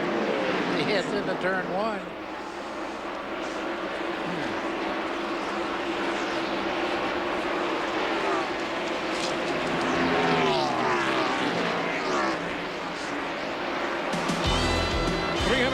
Two laps on the board here at the Monster Mile. Dale Jarrett shows the way. We're coming right back. 336 laps complete here at Dover. Don't forget, coming up in a couple of weeks' time, the UAW GM Teamwork 500, presented by ProMotion Engine Treatment, is live from Pocono International Raceway. Hope you can tune in Sunday, June 16th, 1 o'clock Eastern Time. We'll have it all for you right here on GNN Motorsports. It doesn't get any closer. Caution on the speedway. A piece of debris has just come off a race car going off into the corner, and caution is on the speedway. Lap 338, and Terry Labonte had just caught up with Dale Jarrett too. There was going to be a potential pass to the lead coming up right there. And then the debris came off on the main straightaway going off into the number 1 corner. And at lap 338, caution is on the speedway. It'll be our 4th of the day, and we'll have to get that debris off the front of Dale, or at least, yeah, off the Dale Jarrett car right there. The caution might have come at a good time for him. Yeah, boy, Terry was right on his rear bumper. Well, you know, he might have been looking at the water gauge and watching the water temperature go up. Maybe eased off of it a little bit. That's true. But look on Terry's front of Terry Labonte's car. He has a couple of wrappers himself on his car. So we'll be seeing pit stops upcoming. We told you Morgan Shepherd was in the garage earlier with handling problems. He is now back on the track, 60 laps down, but he is back on the speedway nevertheless. So Morgan Shepherd back out on the racetrack, and here come the leaders. Lap 339. Let's go to Randy Pemberton. Dale Earnhardt is in. Dale Jarrett is in. Terry Labonte gets to his pit. It's going to be 4 tires for everybody. For Dale Jarrett, no chassis adjustments, just the 4 tires. Dale said, please get me 2 bottles of drinking water. By Jarrett. Well, Terry Labonte is in right now. He had a piece of debris on the grill. They're cleaning that off. Gary DeHart-Ritchie said no chassis adjustments that he thought of. They were content with the way the car was running. They were just basically riding behind Jarrett. We also got a report. Terry Labonte's down in the way. We also got a report that Dale Jarrett wanted that other protective boot that we showed you yesterday. He's got a couple of hot feet. That's something that is now available to these teams from Simpson Safety Protection. They have a basic heat-resistant boot that can either cover both the full foot or just the heel area. And Chad's already nodding his head, especially in the Busch Series where the heat is even more intense than it is in Winston Cup. Well, it gets about 30 to 40 degrees hotter inside the race car than it is outside. It's even warmer than that the lower you get towards the floorboard of the race car. So down by the feet there, you're looking at about 60 degrees hotter than it is outside. That's pretty warm on your feet. So we are under caution here at Dover Downs. Remember earlier today, Buddy Baker and I had a chance to chat with the fans. Why don't we go back to this morning and check in on another conversation. Pam? Good morning. How are you, gentlemen? Good. First of all, I'd like to know how to get a cushy TNN job. A cushy TNN job? That would be your department, Yeah, my buddy. department. How do you get the cushy job? Well, you have to have first off, you have to have a real Yankee accent to get a job at TNN, okay? Okay. Hope you can check out Race Day, hosted by Rick Benjamin this evening, the late edition at 10 o'clock Eastern Time. Rick's going to recap all of the weekend's events, what's gone on here, racing in Milwaukee and all across the country. That is the PM edition of Race Day, tonight at 10 o'clock Eastern, right here on TNN Motorsports. There's Bobby Hamilton carrying one of the in-car cameras with us today. That's the famed concrete car that Bobby is driving. Robbie Loomis's crew chief first talked about that kind of a theory when we ran at Bristol last year, and he explains it a little bit more for us. Yes, folks, we are here at Dover with the famous concrete car. Concrete car is one of those cars we bring out with extra bars in the roll cage, and especially the frame rails. The frame rails have extra strength in them. We run this car specifically at Bristol and Dover. The reason is the track has so much banking that when the car goes down the track, it's real hard on the chassis and you get a lot of flex. That's why we run this extra bars in the concrete car. So a bit of a stiffer frame there. Of course, other teams say they don't. Others will run a stiffer car everywhere they go. So, again, that's the diversity of strategies and theories you have in the garage area. Well, Eli, it's hard to get a rate on a chassis if it's given like that, and a lot of people do brace them up. I know Hendricks built their own chassis and they put their own bracing in, and the one thing you can't keep any kind of control over is if the chassis itself is bending around. Glenn Jarrett was telling us moments ago that Jeff Gordon made an adjustment on the track bar, the Panhard bar. What does that mean for folks who aren't technically astute? What is the team doing to try and dial that car in? Well, the rear Panhard bar basically controls your rear roll center. So you can move it up or you can move it down. And on the Winston Cup and the Busch cars now, NASCAR's allowed us an adjustment on the right side where we can move that particular side up and down. So what that's going to do is put more angle in it, which will affect it mainly from the middle of the corner on out. A little bit getting in, but mostly from the middle on out. I would guess if they're tight, which most of them we've seen today have been, they raise the right side up, putting more angle in it. Interesting. Lap 343 on the board. We're riding with Elmo Langley right now in the Pontiac safety car. Pontiac has been pacing NASCAR excitement now for some 22 years. Now we're getting set to go back to green here at the Monster Mile. Beautiful blue sky, as you can see. We haven't seen a cloud all weekend since about Wednesday when the little rain showers moved out of the area. Here we go. See Derek Cope there in the 12 car. He's trying to get a lap back right now, and looks like he's going to get it. He is back on the tail end of the lead lap. So is Kenny Schrader in the Budweiser machine. Kenny started 31st. He was up to 6th, then lost a lap, but now he's back on the tail end of the lead lap.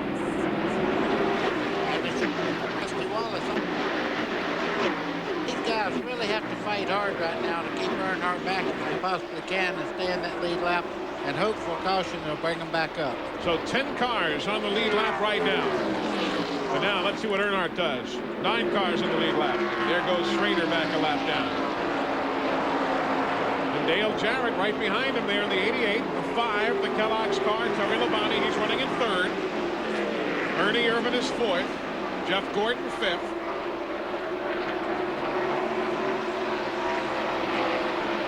I tell you, you're going to slap me when I say it, but the restarts have been good today. They really have. I've been real impressed. Everybody's kind of watched each other and really hadn't been knocking and pushing around on each other like they normally do. As soon as you say it, somebody goes into the wall. That's why you hesitate. But like you were saying before, Chad, the guys are showing a lot of good respect, a lot of give and take out there. Well, again, you know, we talked about it earlier. There's a little bit, here goes Earnhardt trying to get Rusty a lap down again. There's a little difference in restarts in Busch. On Busch, the fast cars start on the inside, and it's opposite in Winston Cup. I think in a track like this, just observing today, that it's kind of better this way because it allows the guys on the inside a chance to get their lap back, a little more controlled, where on the outside there's not as much banging around in the wrecks on restarts. You know, it's a controversial thing, and it's hard to say. 3:48 on the board, 152 miles in the conclusion. Derek Cope still on the tail end of the lead lap. The Badcock Furniture's folks coming on board as the new sponsor for Bobby Allison Motorsports. About a week and a half ago, 2 weeks ago at the Winston Select. Eli, don't get any better than this. That's the first 4 places right there, nose to tail. You see Dale Jarrett now trying to make a move on Earnhardt down into turn 3. I remember Derek Cope was a race winner here. This is for the lead. Fans are on their feet, too. Little contact. Man. Oh, and Terry Labonte had an idea, didn't he?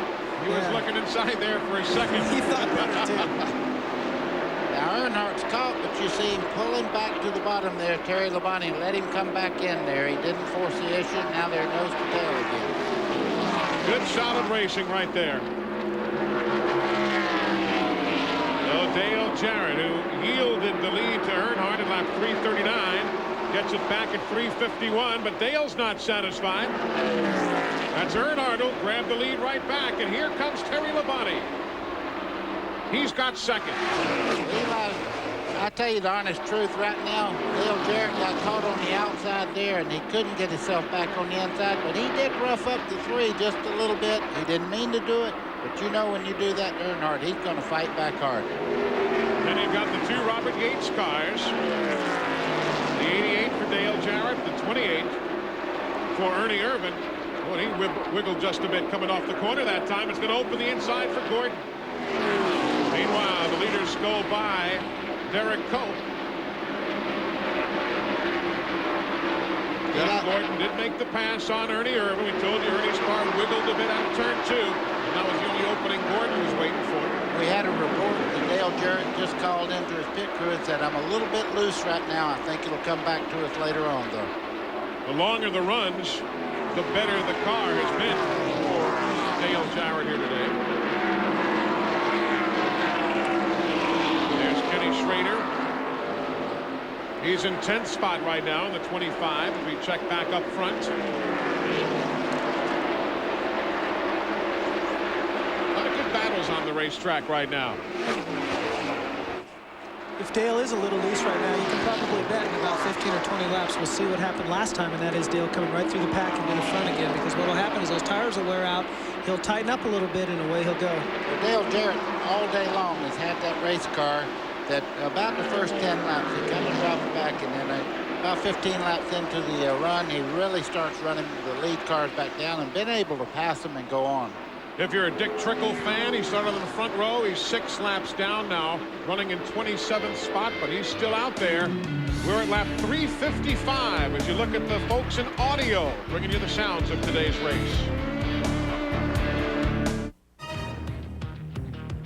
Today's exclusive coverage of the Miller 500 on TNN is brought to you by the more than 1,300 AutoZone stores across America. AutoZone, the best parts in auto parts. And by tangy Heinz 57 steak sauce. Let's eat.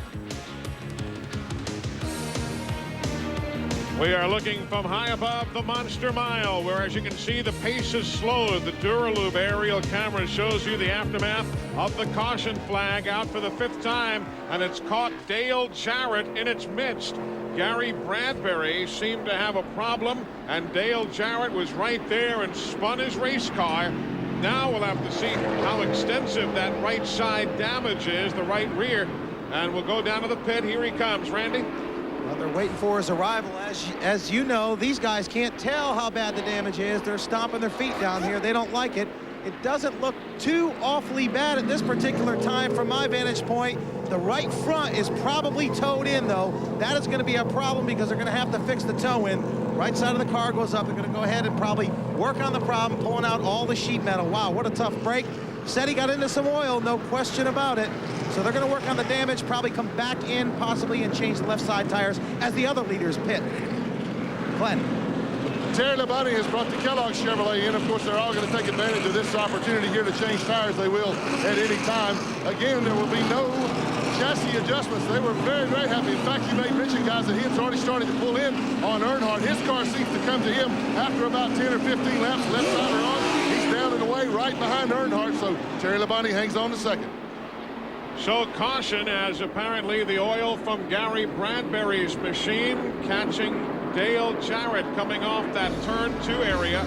The racetrack narrows up, and we're under caution now, working it for the 5th time today.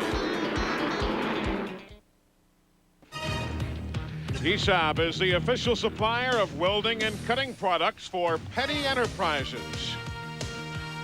Race fans, call 1-800-HAINES-2U for blank Haines BPTs, only $4.99. 1-800-HAINES-2U. Call them now. Welcome back. That is the scene down in Dale Jarrett's pit area. The hood, as you can clearly see, never should be in that position, and they have already lost a couple of laps after the problems that he had on the back straightaway. You'll take a look at what happened with Gary Bradbury's engine and then the Dale Jarrett aftermath. Here's Bradbury low.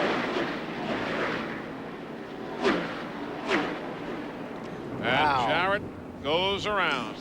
Eli just got the right sides in that oil, and around the car came off the And it's so tough because, what were there, 2 or 3 guys had already gone by before Dale got there, but they were not in the same tire tracks. No matter what anybody tells you, racing is a game of inches. If he'd have been 2 inches higher, he'd have probably missed the oil. And Glenn, your brother had led 83 laps today. That's a heartbreaker. Yes, it is, Eli. He's got a bent right front tie rod in. You can see the tie rod in that they're working on here. What that does is that connects the spindle to the drag link that connects the left side steering to the right side, so it all works at one time. Tie rod end is bent. In fact, when he came in, both the left front and the right front tires were pointed at. This is the one that came off the car. You see the bend in it? That's what it's supposed to look like, so you can see the difference there. That's a great amount of bend. As I said, both front tires were pointed in. Tough break for Dale. Well, the lights are out, as you see, atop that Pontiac safety car, so we're getting set to go back to green. And Jeff Gordon lined up directly behind Elmo. Took the lead at lap 363 when everybody came in for their pit stops. Behind Jeff Gordon, Dale Earnhardt, Terry Labonte, Bobby Labonte, Ernie Irvin, and Jimmy Spencer. Those 6 teams remain on the lead lap. Everybody else is at least 1 lap down. We'll have to see if Derek can get as good a start as last time and try to stay out in the lead lap. Looks like he's going to be able to do it, getting down into turn 1. Look who's going with him. Earnhardt sneaks a little look on the inside of Gordon. He's trying to get by him on the inside, and it looks like he's going to make the pass down the back straightaway. Earnhardt's going for the lead. Derek Cope just got back on the tail end of the lead lap. Cope is a former winner here, and Earnhardt makes the pass coming through turn 4. So another swap of the lead. Dale Earnhardt back at the point. Dale anticipated that move from Derek, and he didn't waste any time at all getting down low to take advantage of it. What's the key to a good restart like Derek's been getting? I mean, a lot of guys can anticipate the gearing is such and the good launch, as Rusty likes to call it? Well, he had great patience there. If you jump the lead car, they bring you in. So he had to wait for the outside car, Jeff Gordon, to really take off. What he had to do was maintain that low line and let him know that I'm close enough up. You can't close the door going in the corner. And then he just had the preferred line through there. There's old Derek. Couldn't quite hang on, though, as the leader goes by and puts him a lap down yet again. What Derek's hoping for is to jump out in the lead like that and then catch a quick caution. What that'll do is that'll allow him to come back around and be on the lead lap. Only had 5 cautions today, one of which was for debris on the racetrack, so we've not seen many of them. You see the third car there, that's Terry Labonte. And just behind him is his brother, Bobby Labonte. Not talked about much today, but running a very consistent race in fourth. Terry Labonte, the only driver to have led 9 races this year. He has led a total of 32 different times, Terry Labonte had this season. That's more than any other driver on the circuit. Another one of those Hendrick teams. They just have their consistency together as much as anything else. Jeff Gordon looking. Here he comes on the bottom side. That'll open up the door for the team car also. Terry Labonte will probably take advantage of this. So Jeff Gordon and Terry Labonte making the Hendrick sweep to the front now. We've talked about today the importance of a car right in the very middle being able to turn. What that allows the driver to do is get on the gas just a little bit earlier than the guy in front of him. If he's got the car turned and he's able to get on the gas, and he'll get position underneath him, go down the straightaway, and like we've said, the car on the inside is going to have the preferred line. Here comes Earnhardt fighting back under Terry Labonte. He's not giving up easy, is he, Eli? No, that's second place right there that they're scrambling for. And the green car right behind him is Bobby Labonte. Bobby's just kind of hanging back and saying, okay, you guys, you do your thing, and I'll just wait back here to save my tires. So when you guys are done playing, then I'll pass all of you. Well, we'll see about that. They pitted now. Let's make a note of this, too, should it be a factor later. The leaders pitted at lap 362. So if they go roughly 100, 462, cut it back a bit to about 450, but they'll have to make a pit stop again with about 50 miles remaining in the Miller 500. This could be settled on pit road as well as it could be settled on the racetrack. You know, I just looked back there, and just behind the lead cars there, Ernie Irvin's making a move in the 28 car. He's in 5th place right at the moment, but he's moving very well. The other team on the lead lap, Jimmy Spencer. Those 6 cars we've been talking about are on the lead lap. Glad you're with us. We're here at the Monster Mile, Dover Downs, on a magnificent afternoon as Richard Childress, Earnhardt's car owner, looks on. Been a busy weekend for us here at Dover Downs. Don't forget, next weekend here on TNN Motorsports, things will begin at 2 o'clock Eastern Time. The Coca-Cola Shootout is live from Topeka, Kansas, Heartland Park there. The NASCAR All-Pro Series, the Slim Jim All-Pro cars, the Featherlight Southwest Tour, and the Repco Northwest Tour get together. Then the Winston Motorsports 300 from South Boston. Mike Joy is going to be there with Buddy, and maybe they'll see Chad Little get to victory lane there again. And then 1 week from today, NASCAR's Craftsman Truck Series live from Topeka, Kansas, 2 o'clock Eastern Time, right here on TNN Motorsports. Well, there's Dale Earnhardt now running in 3rd spot. If you want to see how Terry Labonte got around him moments ago, why don't we go back about 25 and 30 seconds ago and show you how that pass took place. Again, Terry got a really good run. You know, I've seen Earnhardt do this 3 or 4 times today. He is not going to push that car and tear that right front tire up. He just pulled over to the inside and let Terry go. He said, okay, well, I got some time left here. Well, you got to drive with your brain as much as with your right foot. That's the sportsmanship that we've been talking about today. There you've got Ernie Irvin, the 28, Ricky Rudd in the 10, Rusty Wallace in the 2. Ernie's on the lead lap in 4th. Rudd is 8th. Wallace is 9th. Oh, the 10 and 2 cars are a lap down. Noel else having a fine run today. Jeff Burton, he's a lap down. Young man from South Boston, Virginia. He's running in 7th spot. Haven't talked that much about him, but he is certainly having a good run, though again, for him, regrettably, not on the lead lap. This is for position right there. Rusty Wallace gets around Ricky Rudd. So they'll swap 8th and 9th around right now. Eli, you see Rusty there. If you've ever listened to him on the radio and just listened to him talk to Robin Pemberton, they actually set that car up as they make a run, a 100-lap run. They'll talk about that chassis at least 8 or 10 times and try to make that car better all through the race.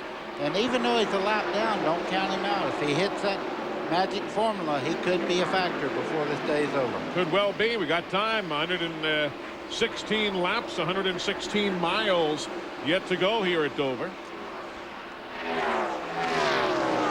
looked like he was sporting a pie plate there in the middle of the front grill there. Looks like it, doesn't it? Wow. I tell you what, that's been a problem today. There's been a lot of paper on the racetrack. It is a paper plate. Yeah, that's exactly what it is. There goes Ernie a bit high on the banking. Not for position this pass, but Rusty will take anything he can get. Ernie's on the lead lap, and Rusty Wallace is a lap down, remember. Tell you something, if he can get around the leader and catch the caution, he'll be a handful before the day's done. Ernie Irvin just called in and said, I'm extremely tight at the moment. The car is pushing the nose as he goes into the corner. He's having trouble keeping the car down as you see it go up the racetrack there. 386 laps on the board. If you're wondering about Steve Grissom and you're a fan of his, he went out early with an accident, hit the wall at lap 67. Sterling Marlin went out with engine failure. Mark Martin with engine problems today. Gary Bradbury likewise. Otherwise, everybody else is still on the racetrack. Many are a number of laps down, but they are out there running nevertheless. Average speed around 122 miles an hour. That last report from NASCAR Timing and Scoring. There you see from high above the speedway, Dale Earnhardt on the lead lap in third, and Rusty Wallace behind him a lap down. And you've got the 28. You see the orangish red numbers on the roof of Ernie Irvin's machine, and there's Bobby Labonte right behind him. 10 car there is Ricky Rudd. He's run very well today, but he is a lap down, and he's trying to do the same thing that Rusty Wallace is doing right now, trying to get himself back in the lead lap. Ricky Rudd has 3 wins, 10 top 5s, and 4 poles here in some 35 starts over the years. So this has been a good racetrack for him. Dale Jarrett's back on the racetrack now after the repairs that Glenn showed you earlier. But obviously it's the lengthy stay behind the wall all the way back in 31st position is where Dale is running now. He is 25 laps down. And Dale Jarrett, as significant as he is a player in the points chase right now, second spot, he has to get back out there and pick up whatever points he can. But with attrition not being very high right now, he'll find himself back in the mid-30s once everybody finally settles out their running order spots. Bobby Labonte come very, very close to spinning that car just then in turn 3. He went in the corner very hard. The car went up and actually got into the loose part of the racetrack on the outside. That's Jeff Gordon, the race leader. He continues to show the way, 109 miles from conclusion. There you see the numbers. We're coming right back. Next week, we'll be in Topeka, Kansas for that big doubleheader here on TNN Motorsports, and that's where Race Talk will originate from next Saturday evening. And we'll be on at 7 o'clock Eastern Time, a special time because of the Busch Series race in South Boston. We'll have a couple of special guests, and as always, take your phone calls. That is Race Talk.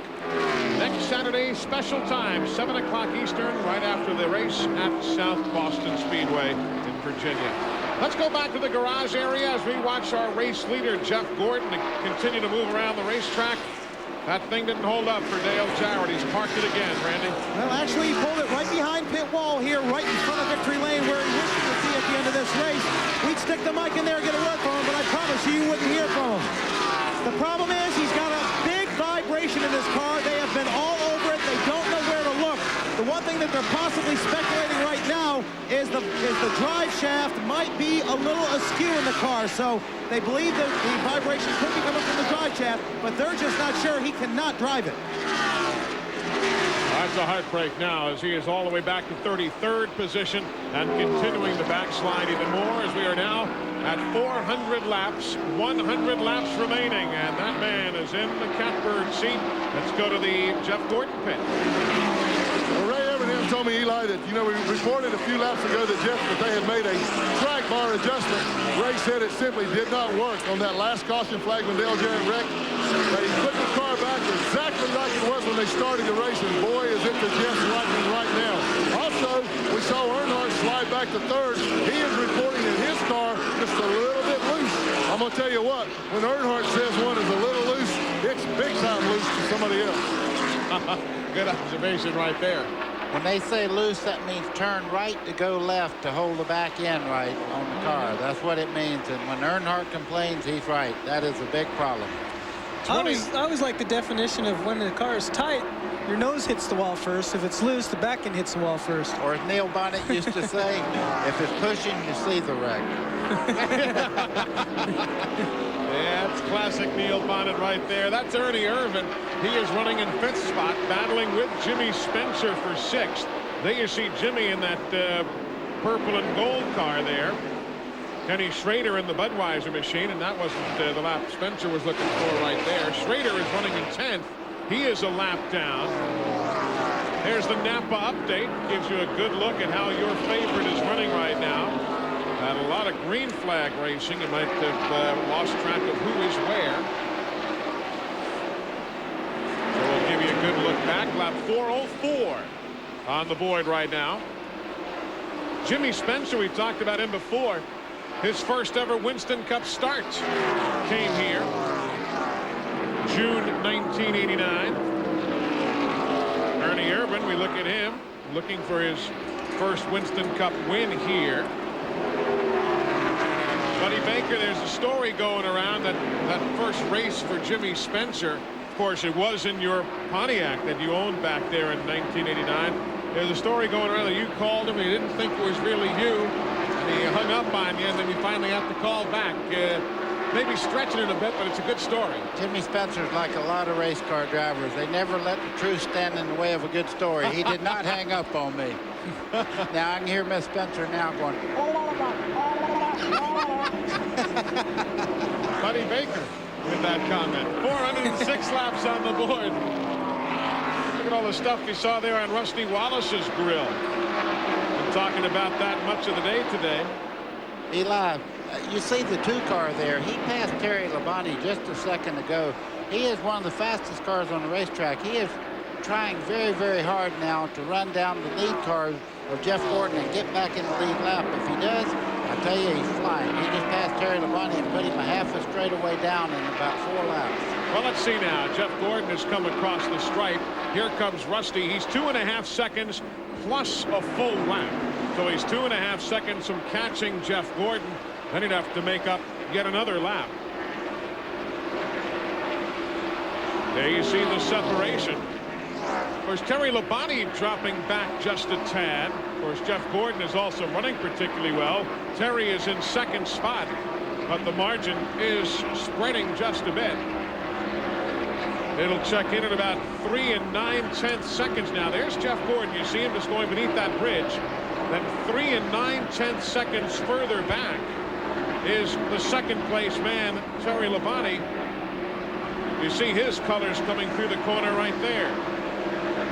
Right now, it's a comfortable run for Jeff Gordon, who led the first 68 laps, then lost the lead for 1 lap during pit stops, led the next 50. Led 50 laps later in the day, has swapped the lead around, now has been in control since lap 371. Terry Labonte has 1 2/10 seconds over Dale Earnhardt. That's the spread from 2nd to 3rd. Jeff Gordon has led 149 laps today. So who's your favorite? Is it Jeff Gordon? Is it Dale Earnhardt? We were talking with the fans earlier today, remember? And we asked the fans outside the speedway, who's going to win? Earnhardt or Gordon or somebody else? All right, let's start arguing now. Who's the better driver, Gordon or Earnhardt? Go ahead. Earnhardt!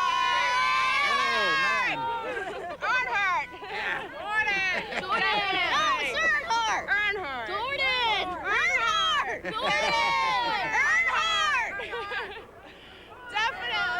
Gordon! Thanks a lot, Eli.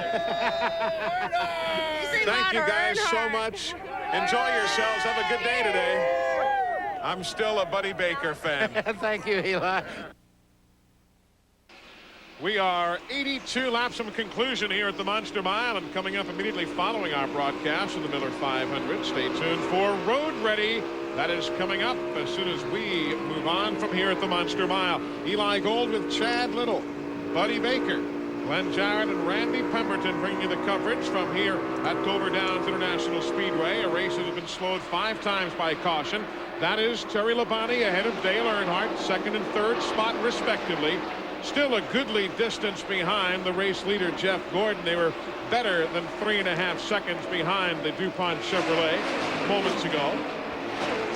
Others on the lead lap, Bobby Labonte, Ernie Irvan, Jimmy Spencer. Those 6 are on the lead lap. 7th is Rusty Wallace. Jeff Burton is 8th. Ricky Rudd is 9th. Ken Schrader is 10th. Michael Waltrip is 11th. A couple of laps down in 12th, you've got Derek Cope. 13th now is Ted Musgrave. 14th, Jeremy Mayfield. Todd Bodine is in the 15th spot, and there Earnhardt and Labonte swapping around again. Boy, it don't take but a second. You see Terry Labonte get caught up behind the slow car there, and boy, I mean, just right then, Dale Earnhardt went zap.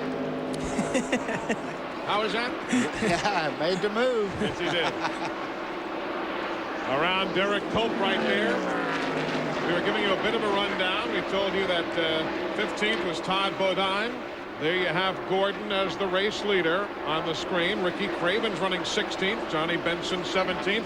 Kenny Wallace is 18th. John Andretti 19th. And Ward Burton is 20th. And there's Rusty Wallace closing in, if he can, on Jeff Gordon to get back on the lead lap. Again, if you're just joining us, Rusty might be the quickest car on the track now, but he is still 3.5 seconds plus a lap down to Jeff Gordon. The bad part is that there's not a caution. Just getting by him, you're still a lap down. Even if you get back in the lead lap, you still have the distance of a whole mile racetrack here, and that'd be hard to catch Jeff Gordon from almost a full lap down. 423 laps on the board. There's Dave Marcus to the inside of Jeff Gordon. There's old Dave Marcus. He's one of the toughest guys to pass on a racetrack. Dave Marcus, God bless him, will not give you an inch. Doesn't matter if it's noontime or 4 in the afternoon. Daytona, Dover, or wherever, he's not going to give you an inch. The one thing about him you have to admire, though, when he had race cars that were capable of winning, he did win. Yeah, he and Harry Hyde. And that is his money going around that racetrack. That's not a lot of... He does have a sponsor now in Prodigy, but I'll tell you, he suffered for a lot of years to be able to go out there and race on the racetracks like he does. That's exactly right. Dave Marcus and Harry Hyde, a man for whom you drove, buddy. Many, many victories on super speedways and a number of pole positions. Oh yeah, well, Dave's a great race car driver. He's won a lot of short tracks up in the Midwest and all. Ricky Rudd making a pit stop at lap number 425, coming down the pit lane. Terry Labonte just got a bit higher on the racetrack than he wanted moments ago. We'll take a look back and see exactly what happened there. Off into the corner.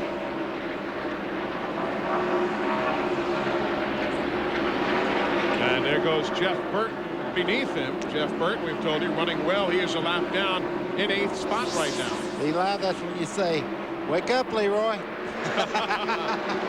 I tell you what, that's dangerous when you get up out of the groove like that. There's a lot of dust and stuff on the top part of this racetrack. Hut Strickland is pitting. So is Bobby Hillen. So is Kenny Schrader. I would suspect that, we're about ready to see pit stops again, which will be our final pit stops for the track remains green. Terry's tires are probably about getting wore out. And he entered the corner there hard. He pinched the corner off a little bit, it looked like, and the rear end got away from him. He had to chase it up the track. Remember, we were talking about the numbers earlier.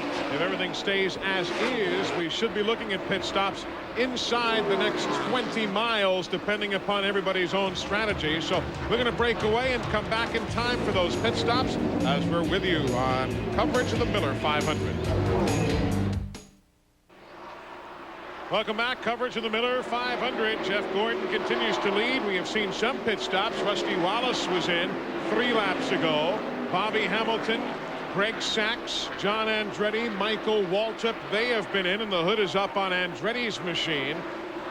Jeff Gordon still shows the way, and Rusty Wallace said, heck, I'll come in early and get tires and see what happens. Well, it's a gamble. He rolled the dice just then. If he can run real fast right now, everybody else is on used tires, and he would catch a caution, it may put him back in the lead lap. Let's go to Randy on pit road. Well, there's a heck of a discussion going on between Dale Earnhardt and Richard Childress. Richard Childress wanted to gamble a little bit and go ahead and pit early like Rusty Wallace had just done moments ago. Try and get a few more laps on fresh rubber, therefore make up some ground on the track and try to reel in Jeff Gordon.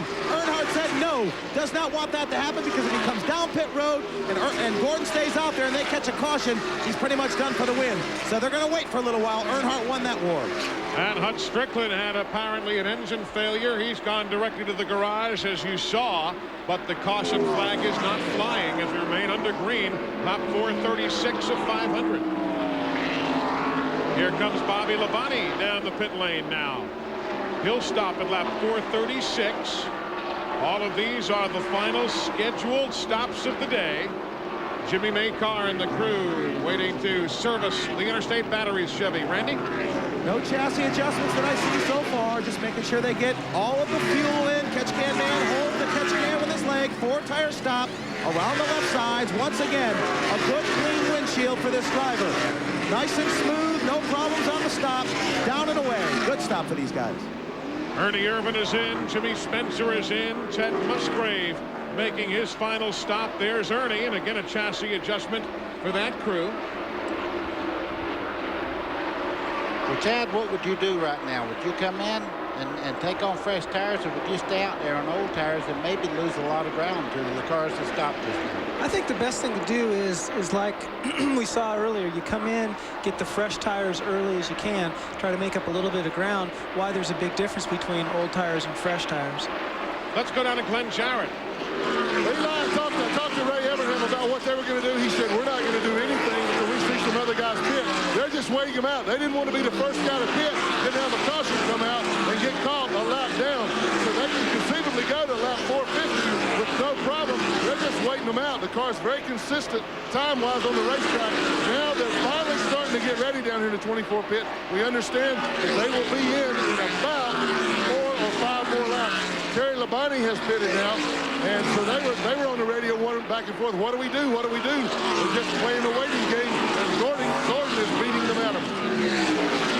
Meanwhile, Morgan Shepherd losing his bumper right there. The Remington Arms team going to work, trying to, of course, you know, in the old days, Junior Johnson used to do that by himself. He'd go back there and rip that bumper off. It's taken 3 guys to do it.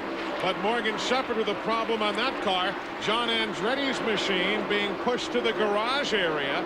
So he apparently is done for the afternoon at lap 442. And now with the bumper pulled away from Morgan Shepherd, he returns. But it's that long, lonely push to the garage for the Kmart Little Caesars team. And still no Jeff Gordon on pit road. There he is. I'm sure they're taking times off the cars that stopped just a little while ago, but I would say in a few laps. Here he comes as I speak. Here he comes. Johnny Benson right behind him in the Pennzoil Pontiac. Here comes Earnhardt also. Dale's coming down the pit lane right behind Jeff Gordon. Final scheduled stop, lap 444 going up on the board as Gordon crosses start-finish to head to his pit stall. Let's cover the stop as he goes slowly down to the turn 1 end of pit road. Also, Dale Earnhardt is in also. Let's cover both stops. Well, Gordon recently brought Chevrolet in, guys, and as you said, Eli, should be the last stop. He's very, very happy. This is the first time all day I haven't heard him complain on the radio about how the car is working. Now, let's go to Randy, the left side of Ron Gordon's car. He'll be down in a minute. Randy? They're just hoping they get a good set of matched tires on the good red Chevrolet. He's down and away. Excellent pit stop for the Earnhardt crew. Pressure is on. Those guys are performing as well as their drivers are. They practice all week long for that situation right there. Hermie Sadler going to the garage area for the Peebles Department Stores entry. His first NASCAR Winston Cup start for Hermie Sadler. Gotten out there today, put the laps in, running in 37th spot.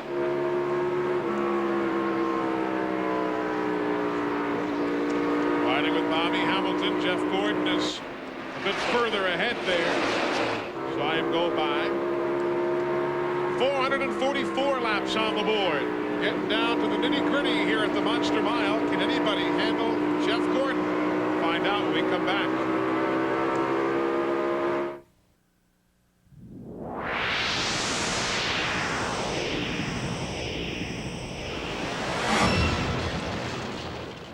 $50 miles remaining here at Dover Downs International Speedway. The leader is Jeff Gordon. He pitted with a 4.5-second lead over Dale Earnhardt. Now it is 5.5 seconds over Earnhardt, who still is in third. Terry Labonte remains the second place man. Randy Pemberton, let's follow up on tire strategy now that everything's starting to play out. What about Rusty Wallace's early stop? How is that finally figured in? Well, it definitely played for him, Eli. He got nearly 10 laps out of his new fresh set of rubber that he put on the car over Gordon and Earnhardt. The deal is he's picked up about 3 seconds. He is now back on the lead lap, and that'll give you an idea of what pit strategy is like down there for these guys trying to get some quicker laps out of newer tires. They short pitted the car. They literally had to do that. Gordon and Earnhardt had to go with the strategy that they did as well. But if Rusty could catch a caution, he would be back in the game. That's the same thing we saw last year when Bobby Hamilton in the fall race here started short pitting against the leader Jeff Gordon, and that forced Ray Evernham to change his pit strategy that day as well. So it's very much a part of this game. Eli, I see a big piece of paper right in the middle of the grill there on Jeff Gordon's car. I hope it does not run him hot, but it's late in the race here, and anything can happen. You might have seen him just go by Dale Jarrett also, who's running slowly on the apron of the track.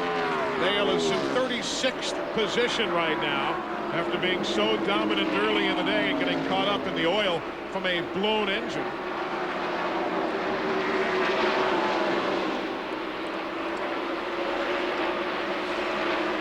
Dale Earnhardt, top 5 right now. He's in third. Remember what we were talking about earlier? This will be his 7th straight top 5 finish for Dale Earnhardt if nothing changes or anywhere in the top 5. What do you think? Are we going to get another caution? I wouldn't think so. You know, you never know, certainly. Exactly. That's what I was fixing to say. Yeah, you never know. I see a bunch of cars running side by side out there. Anything can happen at any time. It was a good move on Rusty's part. It was the only way to get back in the lead lap. It's obvious now that Jeff Gordon has the fresher tires and is making up some ground on Rusty Wallace. Steve Grissom, a single car incident, brought out a caution, lap 67. Jeff Bodine in traffic, spun coming out of turn number 4 earlier in the day. Rick Mass spinning off the corner, as he told us, tried to cut the car too hard to pass Rusty Wallace. And there was debris on the track, and then Dale Jarrett getting into the oil put down by Gary Bradbury.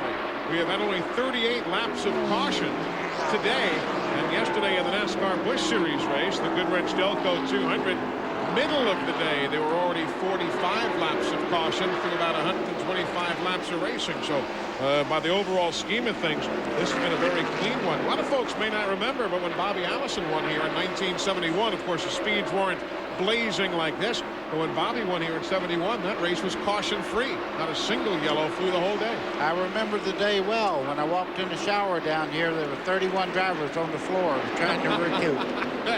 I bet. Let's take a look back further now. There's Ernie Irvan. He's running in the 4th position. Ricky Rudd behind him is not on the lead lap, but Ricky is in 8th place for the day.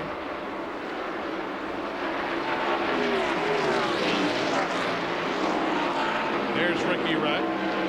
You know, Ernie's had an up and down day. At one time, he was the fastest car out there. Then he got a little bit off. Then he fought his way back to the front again. But right now, I think his car is just a little bit off, and he's not quite as quick as the lead cars that are running out there right now. 41 miles to go. Ricky Rudd to the inside of Ernie Irvan, not for position. But Ricky climbs a little bit closer towards the front. Ricky Rudd's been coming here since 1976. His family might remember owned that old Chevrolet. He drove back in those days. Finished 23rd. Also won 3 times here. You see Jimmy Spencer in the middle of that pack, the 23. Rusty Wallace trying to hang on. Here goes Jeff Gordon to the high side, trying to dispense with the Miller car. Let's go down to Glenn Jarrett. Well, I was just about to update you on that very thing, Eli. Jeff, after he got out and got running on those new tires, really started reeling Rusty in. And that's the strategy Rusty played. Like Randy said, he did it perfectly, but he never got that caution that he wanted. Jeff's car has remained amazingly consistent over the last 100 laps or so. The lap times that I'm timing are very, very close each lap. That's the reason nobody's able to do anything at all with them. Doesn't matter what they do. So Jeff makes a mistake, it's his race to win or lose. Well, Jeff Gordon showing the way. Chevrolet having a good day right now. The top 3 are members of the bow tie contingent before the first Ford checks in. Ernie Irvan. And you've got Bobby Labonte in the Chevy. Another Ford for Spencer and so on. The front 3 spots right now held down by Chevrolet. For Chevy starting on the pole today also with Jeff Gordon, who if he wins this race, wins $38,000 from Unical as part of the Unical Challenge that rolls over each week. Ooh, I mean, that was a wreck right there. They just didn't hit anything. Jeff Bodine was on the outside of Rusty Wallace. They made a little bit of contact, and I thought they were on their way to the outside wall.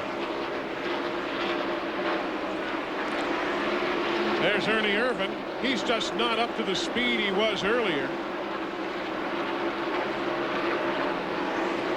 Crew says that there might be a tire problem, or at least Randy, I guess that's what Ernie might be thinking on the radio. Yeah, he's really falling off the pace, Eli. Thinks he's got a right front going down. They pulled the binoculars out. Larry McReynolds tried to focus in on it for him. They obviously do not want to bring him in here and lose a lap and a half in the pits trying to change tires. But in the same token, they don't want him to lose one and lose the race car and possibly hurt the driver as well. But Ernie's trying to nurse it right now. But this pit crew is ready for Ernie Irvan. I'll tell you that Robert Yates bunch has had some kind of luck today, huh? With Dale Jarrett's problems, and now Ernie fearing they might have a tire going down. 35 miles from the finish. Jeff Gordon now working his way around Jimmy Spencer, putting him a lap down. It is a DuPont kind of day here in Dover, Delaware. Corporate headquarters just up Highway 13 in Wilmington, Delaware. The car is leading, and the chief mechanic, Ed Guzzo. Turn around, Ed. There you are. He is the Western Auto mechanic of the race today. Ed Guzzo picking up a couple of $1,000 from the folks at Western Auto as the Western Auto mechanic of the race. Our congratulations to him. One of those guys behind the scenes, another New Jersey guy. That knew Ray Evernham in Ray's formative years. They've got this car on a rail. It is definitely on a rail. It's a delight to see a car work that well. I just wish I had more of it. What's the best race car you ever had on a given day? Well, probably a couple times last year, one at Rockingham, one at Charlotte. It's just one of those days that the better the car handles, the easier it is to drive. I mean, there's no question about that. When a car is right, that's the easiest day you'll ever have. How about you, buddy? What was the best race car handling and everything you ever had in all of your victories and so on? Anyone that got the checkered flag in front of it. You know, I had so many good race cars. It would really be talking about one of my crew chiefs or one of my car owners. If I said it wasn't the best, they would say, well, what about the time you won by 7 laps or 2 laps, or what about the time you won on the last lap past the guy? They're all special. I hear you. Why don't we show you what the interval looks like right now on the racetrack. There you see Jeff Gordon, the race leader, going off into turn number 1. You've got the 5 machine right there, Terry Labonte. He's running in the 2nd spot. Then we'll go back to the next man in spot. That'll be Dale Earnhardt. He's running in 3rd as we pull back from Terry, and you'll see the interval as the GM Goodwrench machine comes through. There he is. Ernie Irvan is next in line behind Dale Earnhardt. Ernie running in the 4th spot. You got to go a goodly distance back now to find the Texaco Havoline Ford. There it is. That's your top 4. Ahead of Bobby Labonte, Jimmy Spencer, Rusty Wallace, Ricky Rudd, Jeff Burton and Kenny Schrader. That is your top 10. We're coming back. The checkered flag is in sight. Don't leave us. We're 23 laps on the finish. Winding our way down to the final 18 miles here at Dover Downs International Speedway. Jeff Gordon has had the lead since lap 371. We are now at 482. Everybody waiting, watching. If you're in the 24 bunch, you're tickled. If you're not, you don't know what you can do to handle.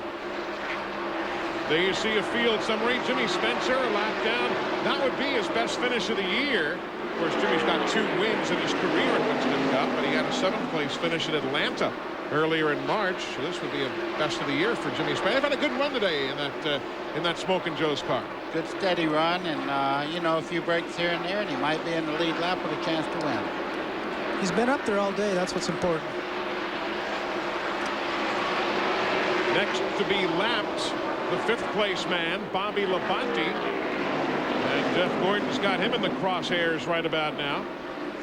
There you see, 18 is on the left of your screen. The Interstate Batteries car. That's the man who wants to put him a lap down.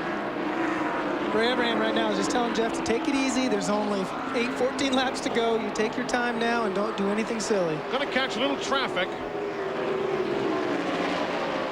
Eli, I've actually been in a situation like this and back off the race car and let it get a cleaner line through the corner and actually pick up speed by backing off and letting the car free roll through the corner instead of pushing it so hard. Interesting.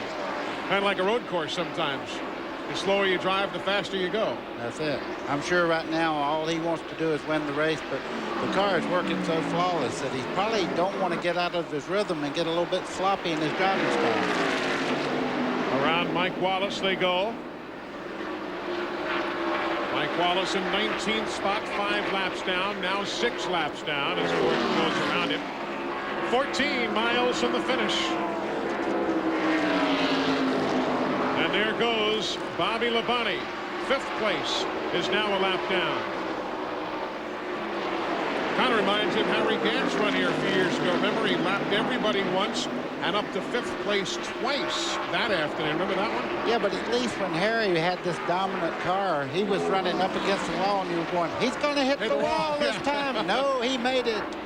There you see Jimmy Spencer now and Terry Labonte. Spencer going a lap down a short while ago. Labonte still running in second.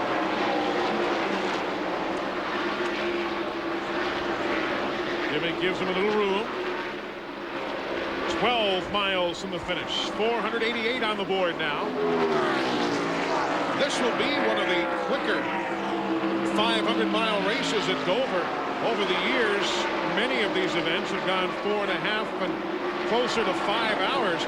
But this has been a clean event, and it's moving right along. The quickest one we ever had was Bill Elliott's win in 1990 in September at 3 hours and 58 minutes. We're a bit over that mark when we get to the finish, but we'll be darn close to it. Eli, we're overlooking one thing. In a race this long where you don't have time to relax under a lot of caution, you get a lot of fatigue and you make mistakes that you don't normally make when you're not really tired. But doesn't the second wind kick in right about now when you see 10 laps to go? Jeff Gordon, yes. If you're running a lap down, nothing changes.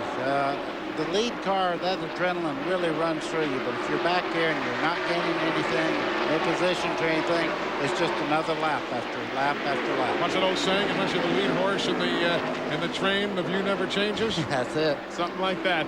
491 on the board, and they are refusing to lose. Jeff Gordon trying to work himself up again. Last year, this race, 4th in points coming in.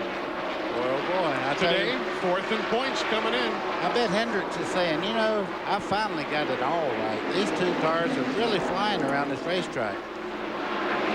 There you have Rusty Wallace trying to chase down Jimmy Spencer. That would be for position. Spencer, you see, in 6th. Rusty is in 7th.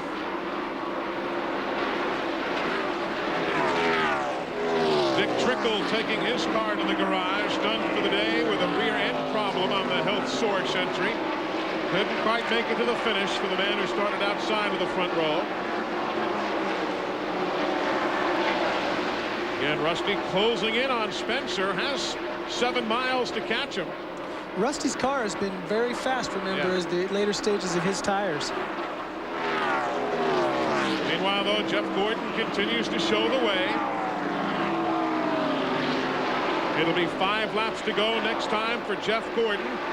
This is Jeff's 7th career start here at Dover Downs. In the 6 previous starts, 1 win, 2 top 5s, and 3 top 10 finishes. So he's done himself quite proud here. That's incredible. It really is. These guys are such a great team, and when they go to Dover, I mean, they have notes from last year when they did win here that they could use again this year, and boy, that pays off. Looking for his 13th career victory. There again is battle for position between the 23 Spencer and the 2 Rusty Wallace. Dale Earnhardt, who you see there in the 3, he is on the lead lap in 3rd spot. And now he'll act as the buffer for the moment between Spencer and Wallace, who are battling a lap down. 4 miles to go. I'm a little surprised that Rusty didn't put up more of a fight for Dale, but Rusty must be figuring the last few laps, and I'm about done dealing here. You were here yesterday. You know when these tires start giving up, you can only do so much, and I'm sure he's sliding and doing all he can. But, you know, Spencer's not an easy guy to catch. He knows where he's at on the racetrack, and I'm sure his spotter says, hey, the 2 cars coming, do what you can do. Only 4 cars on the lead lap as we near the finish. Gordon, Terry Labonte, Dale Earnhardt, and Ernie Irvin back up front to Jeff Gordon. He has worked himself around through traffic with no problems now. This would be his 4th win of the year if he holds on. He has won at Richmond. He won at Darlington. He won at Bristol Raceway in Tennessee, which is now Bristol Motor Speedway, by the way. They announced that with new ownership from Bruton Smith, as you well know. They changed the name. Oh, problems, main straightaway. Kenny Wallace will spin across the start-finish line. The Square D machine. No caution. 499 going up on the board. White flag for the race leader, Jeff Gordon. Wallace continues away. There you see him. Kenny just barely scraped the inside wall, so they didn't bring a caution out. And we are now a half mile from the win. Jeff Gordon. It'll be the 8th win of the year for Chevrolet, and the 13th career victory for Jeff Gordon out of Pittsboro, Indiana. He will win the Miller 500. Terry Labonte will come home in 2nd, Dale Earnhardt 3rd, Ernie Irvin 4th, and a lap down, Bobby Labonte will come home in the 5th spot. Jimmy Spencer holds off Rusty Wallace to take 6th, ahead of Wallace in 7th. And $38,000 of a bonus going to Jeff Gordon. He wins this race from the Busch pole and takes home the Unical Challenge. When we come back, we'll go to Victory Lane. Hope you can go there with us. Stick around as we return to Dover right after this. A happy bunch of folks down in Victory Lane here at Dover, Delaware. The Miller 500 goes to that young man, Jeff Gordon. Let's hear from him. Glenn Jarrett's in the middle of the celebration. Glenn? Well, he's got to do a little victory dance, first of all. Jeff, we monitored a lot of your radio conversations today. Let Brooke in here. Of course, this is the most important part. And I know how tough it was. The car came to you for a while. It would go away. Just one of those up and down days. But, boy, right at the end, she was awesome. Well, you know, we made a decision. We'd gone 10 laps on tires. We said anytime we go 10 laps on tires that we're going to pit. And, you know, Ray made the right decision, just got us behind. And once we got behind, the car was pushed and it was loose. It was everything but perfect. And then those guys busted off a stop, got me out front, and the car was perfect from there on. So I figured, hey, I just need to be up front is all it is. But, you know, it took us a little while to get back up there. But, again, we're here in DuPont country. It's really good to have that DuPont Automotive finish at Chevrolet right here in Victory Lane, man. What about when you got a car that's that good, you can take it pretty much, you're clearly better than the rest of the field in the last 100 miles or so, maybe 150, you're out front. Do you start to hear gremlins? Oh, yeah, you know, I mean, all I was waiting for was a caution, and I thought for sure there was a caution. Once we got inside 10 laps, I thought we were pretty good, but, you know, you never know in this business. I mean, NASCAR racing, anything can happen, and, you know, luckily it went all the way. We were hoping that it would. Well, it was a lot more than luck. They had a perfect race car. Now, John Boy, I want to tell you something. If you're listening, I'm not going to try to kiss Brooke today. And if you didn't pick Jeff Gordon, you missed another one. Let's go to Randy. Ernie Irvin with a great run for you guys today. Amazing how you made that car work. You were in trouble yesterday in the final practice session. Yeah, we were, you know, but we just went back to what we knew worked yesterday morning. And car was awesome yesterday morning, and we went back to that and actually loosened it up from there on. And, you know, we just ended up still pushing today. But, you know, it was a good run for the Texaco Avalon Ford Thunderbird, and we're happy about it. Ernie, a long green flag runs today. What about your shape? You look great getting out of that race car. I mean, it's probably the best I felt. You know, it's definitely better than felt at Charlotte, that 600 miles. You know, the last 50 laps, I mean, it was, you know, I got to where I wasn't handling very good, and I had saw Earnhardt and really chased him down pretty hard for a little bit, and then started pushing real bad and thought I might have a right front going down, so just had to salvage what we had. Bet you can't wait to get to Pocono. That's it. Okay, Glenn Jarrett. Well, thanks, Randy. We're still in victory lane, and what is more appropriate for the Miller 500 than for the Miller Pit Crew of the Race Award to be given to Ray Evernham, crew chief on Jeff Evernham's car, and boy, you guys called it right there at the end. Well, I don't know if we called it right at the end, but it's a great award because the team deserves it. You know, it was a team effort today. Got a little scared when I made that call to come down pit road, and we were like a lonely soldier, but at least Rusty came with us. But that got us behind, and they fought back all day long, and this pit crew is just awesome, and they really deserve awards like this. Got to thank God, because I think I prayed more like, please, God, no more cautions for harder than I did ever, but this award is appropriate because these guys won the race. Well, congratulations again, and I understand that I called you Jeff Evernham. I meant Ray Evernham. Jeff Gordon. Well, I'm confused. I'm always confused. Anyway, way to go. Well, thanks. We're just a lot like brothers, so you said Jeff Evernham, and I mean, that's fine. You Ray Gordon, whatever it is, as long as we stay together. Well, I'll tell you what, Evernham and Gordon won. Let's go back to Eli. All right, Glenn, thanks a lot. In all of the hubbub of the finish, we told you that Kenny Wallace spun, and we showed you the car. Here's what happened from our speed shot at the start-finish line area. TIC car right there, already breaking loose, coming off the corner and going down the main straightaway as the leader was coming to the white flag. Meanwhile, Jimmy Spencer, a super run today in 6th, his best finish of the year. Let's get his thoughts. Jimmy Spencer, congratulations on an excellent run. 6th today in the Smokin' Joe's Ford. Yeah, thank you, man. You know, the Smokin' Joe's guys been working hard. This is another new car they built. They had a new one last week at Charlotte. And the gas pickup messed up last week, but they did it good today. You know, it's one of them deals that we were just a little bit tight, and I imagine everybody else was too, but we weren't as tight as the rest to finish 6th, and we're pretty happy with that. And Donnie's done a great job this year, and so has Travis and T-Wayne and all the guys supporting us like they have. I can't say enough about them, and I hope this is a sign of good things to come. Eli, can you believe how good these guys look getting out of the car after 500 miles? I'm tired down here. One more thing here. My kids is watching TNN, and Eli knows he has children too. Jimmy and Katrina, I love you guys. See you tonight. Mom, I love you. Pat, be home shortly. There you go, Jimmy Spencer, and he gets the extra airtime because of a very, very fine run today, coming home in 6th. We've got the full rundown coming. We thank those folks for the sentiments. We're coming right back. Stay with us. Today's exclusive coverage of the Miller 500 on TNN has been brought to you by the Miller Brewing Company, proud sponsor of the Miller Racing Team. We race for beer. By Texaco Clean System 3 gasoline. Add more life to your car. Take it to the star. And by Pontiac, proud sponsor of the 1996 U.S. Olympic team. We are driving excitement.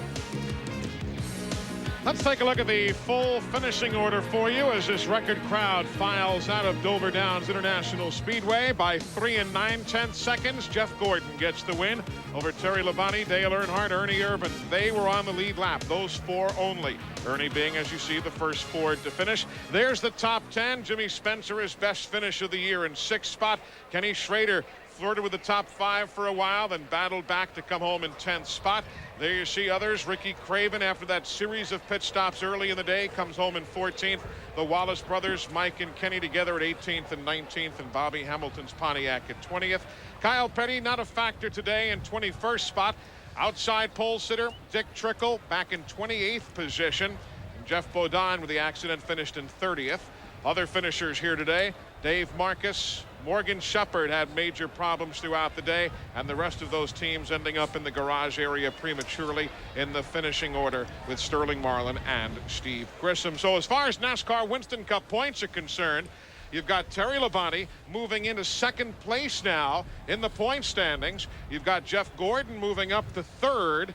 Dale Jarrett drops to fourth, and Ricky Rudd now from sixth up to fifth. And Bobby Labonte in fifth place. His finish today moves him from 10th to 12th in the points, if you're curious as to how, or excuse me, from 12th to 9th, I should say, as we get the final numbers now. Bobby Labonte going from 12th to 9th in the point standings.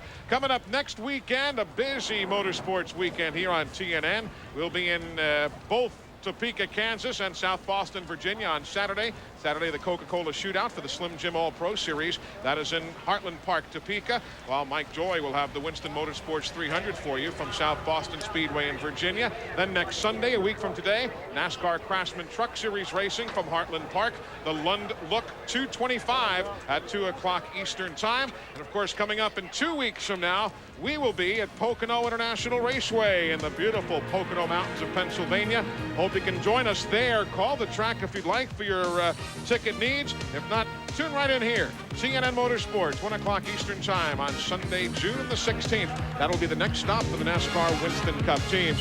Hope you enjoyed it. Chad Little, good to see you. Best of luck at South Boston. We'll see you again soon. I look forward to it again. Definitely. Buddy Baker, as always, good job this weekend. Thank you, Eli. Enjoyed it. The guys on pit road, good hustle down there. Randy Pemberton, Glenn Jarrett, we thank them for their fine job. Folks, hope you enjoyed the weekend with us here at the Monster Mile. For all of us at TNN Motorsports, I'm Eli Gold. Again, join us next Saturday from Heartland Park, Topeka, and South Boston, Virginia, and then truck racing a week from today again from Topeka, Kansas. For all of us, thanks for joining us. Have a great week. We'll see you next weekend with more here on TNN Motorsports. So long, and congratulations, Jeff Gordon.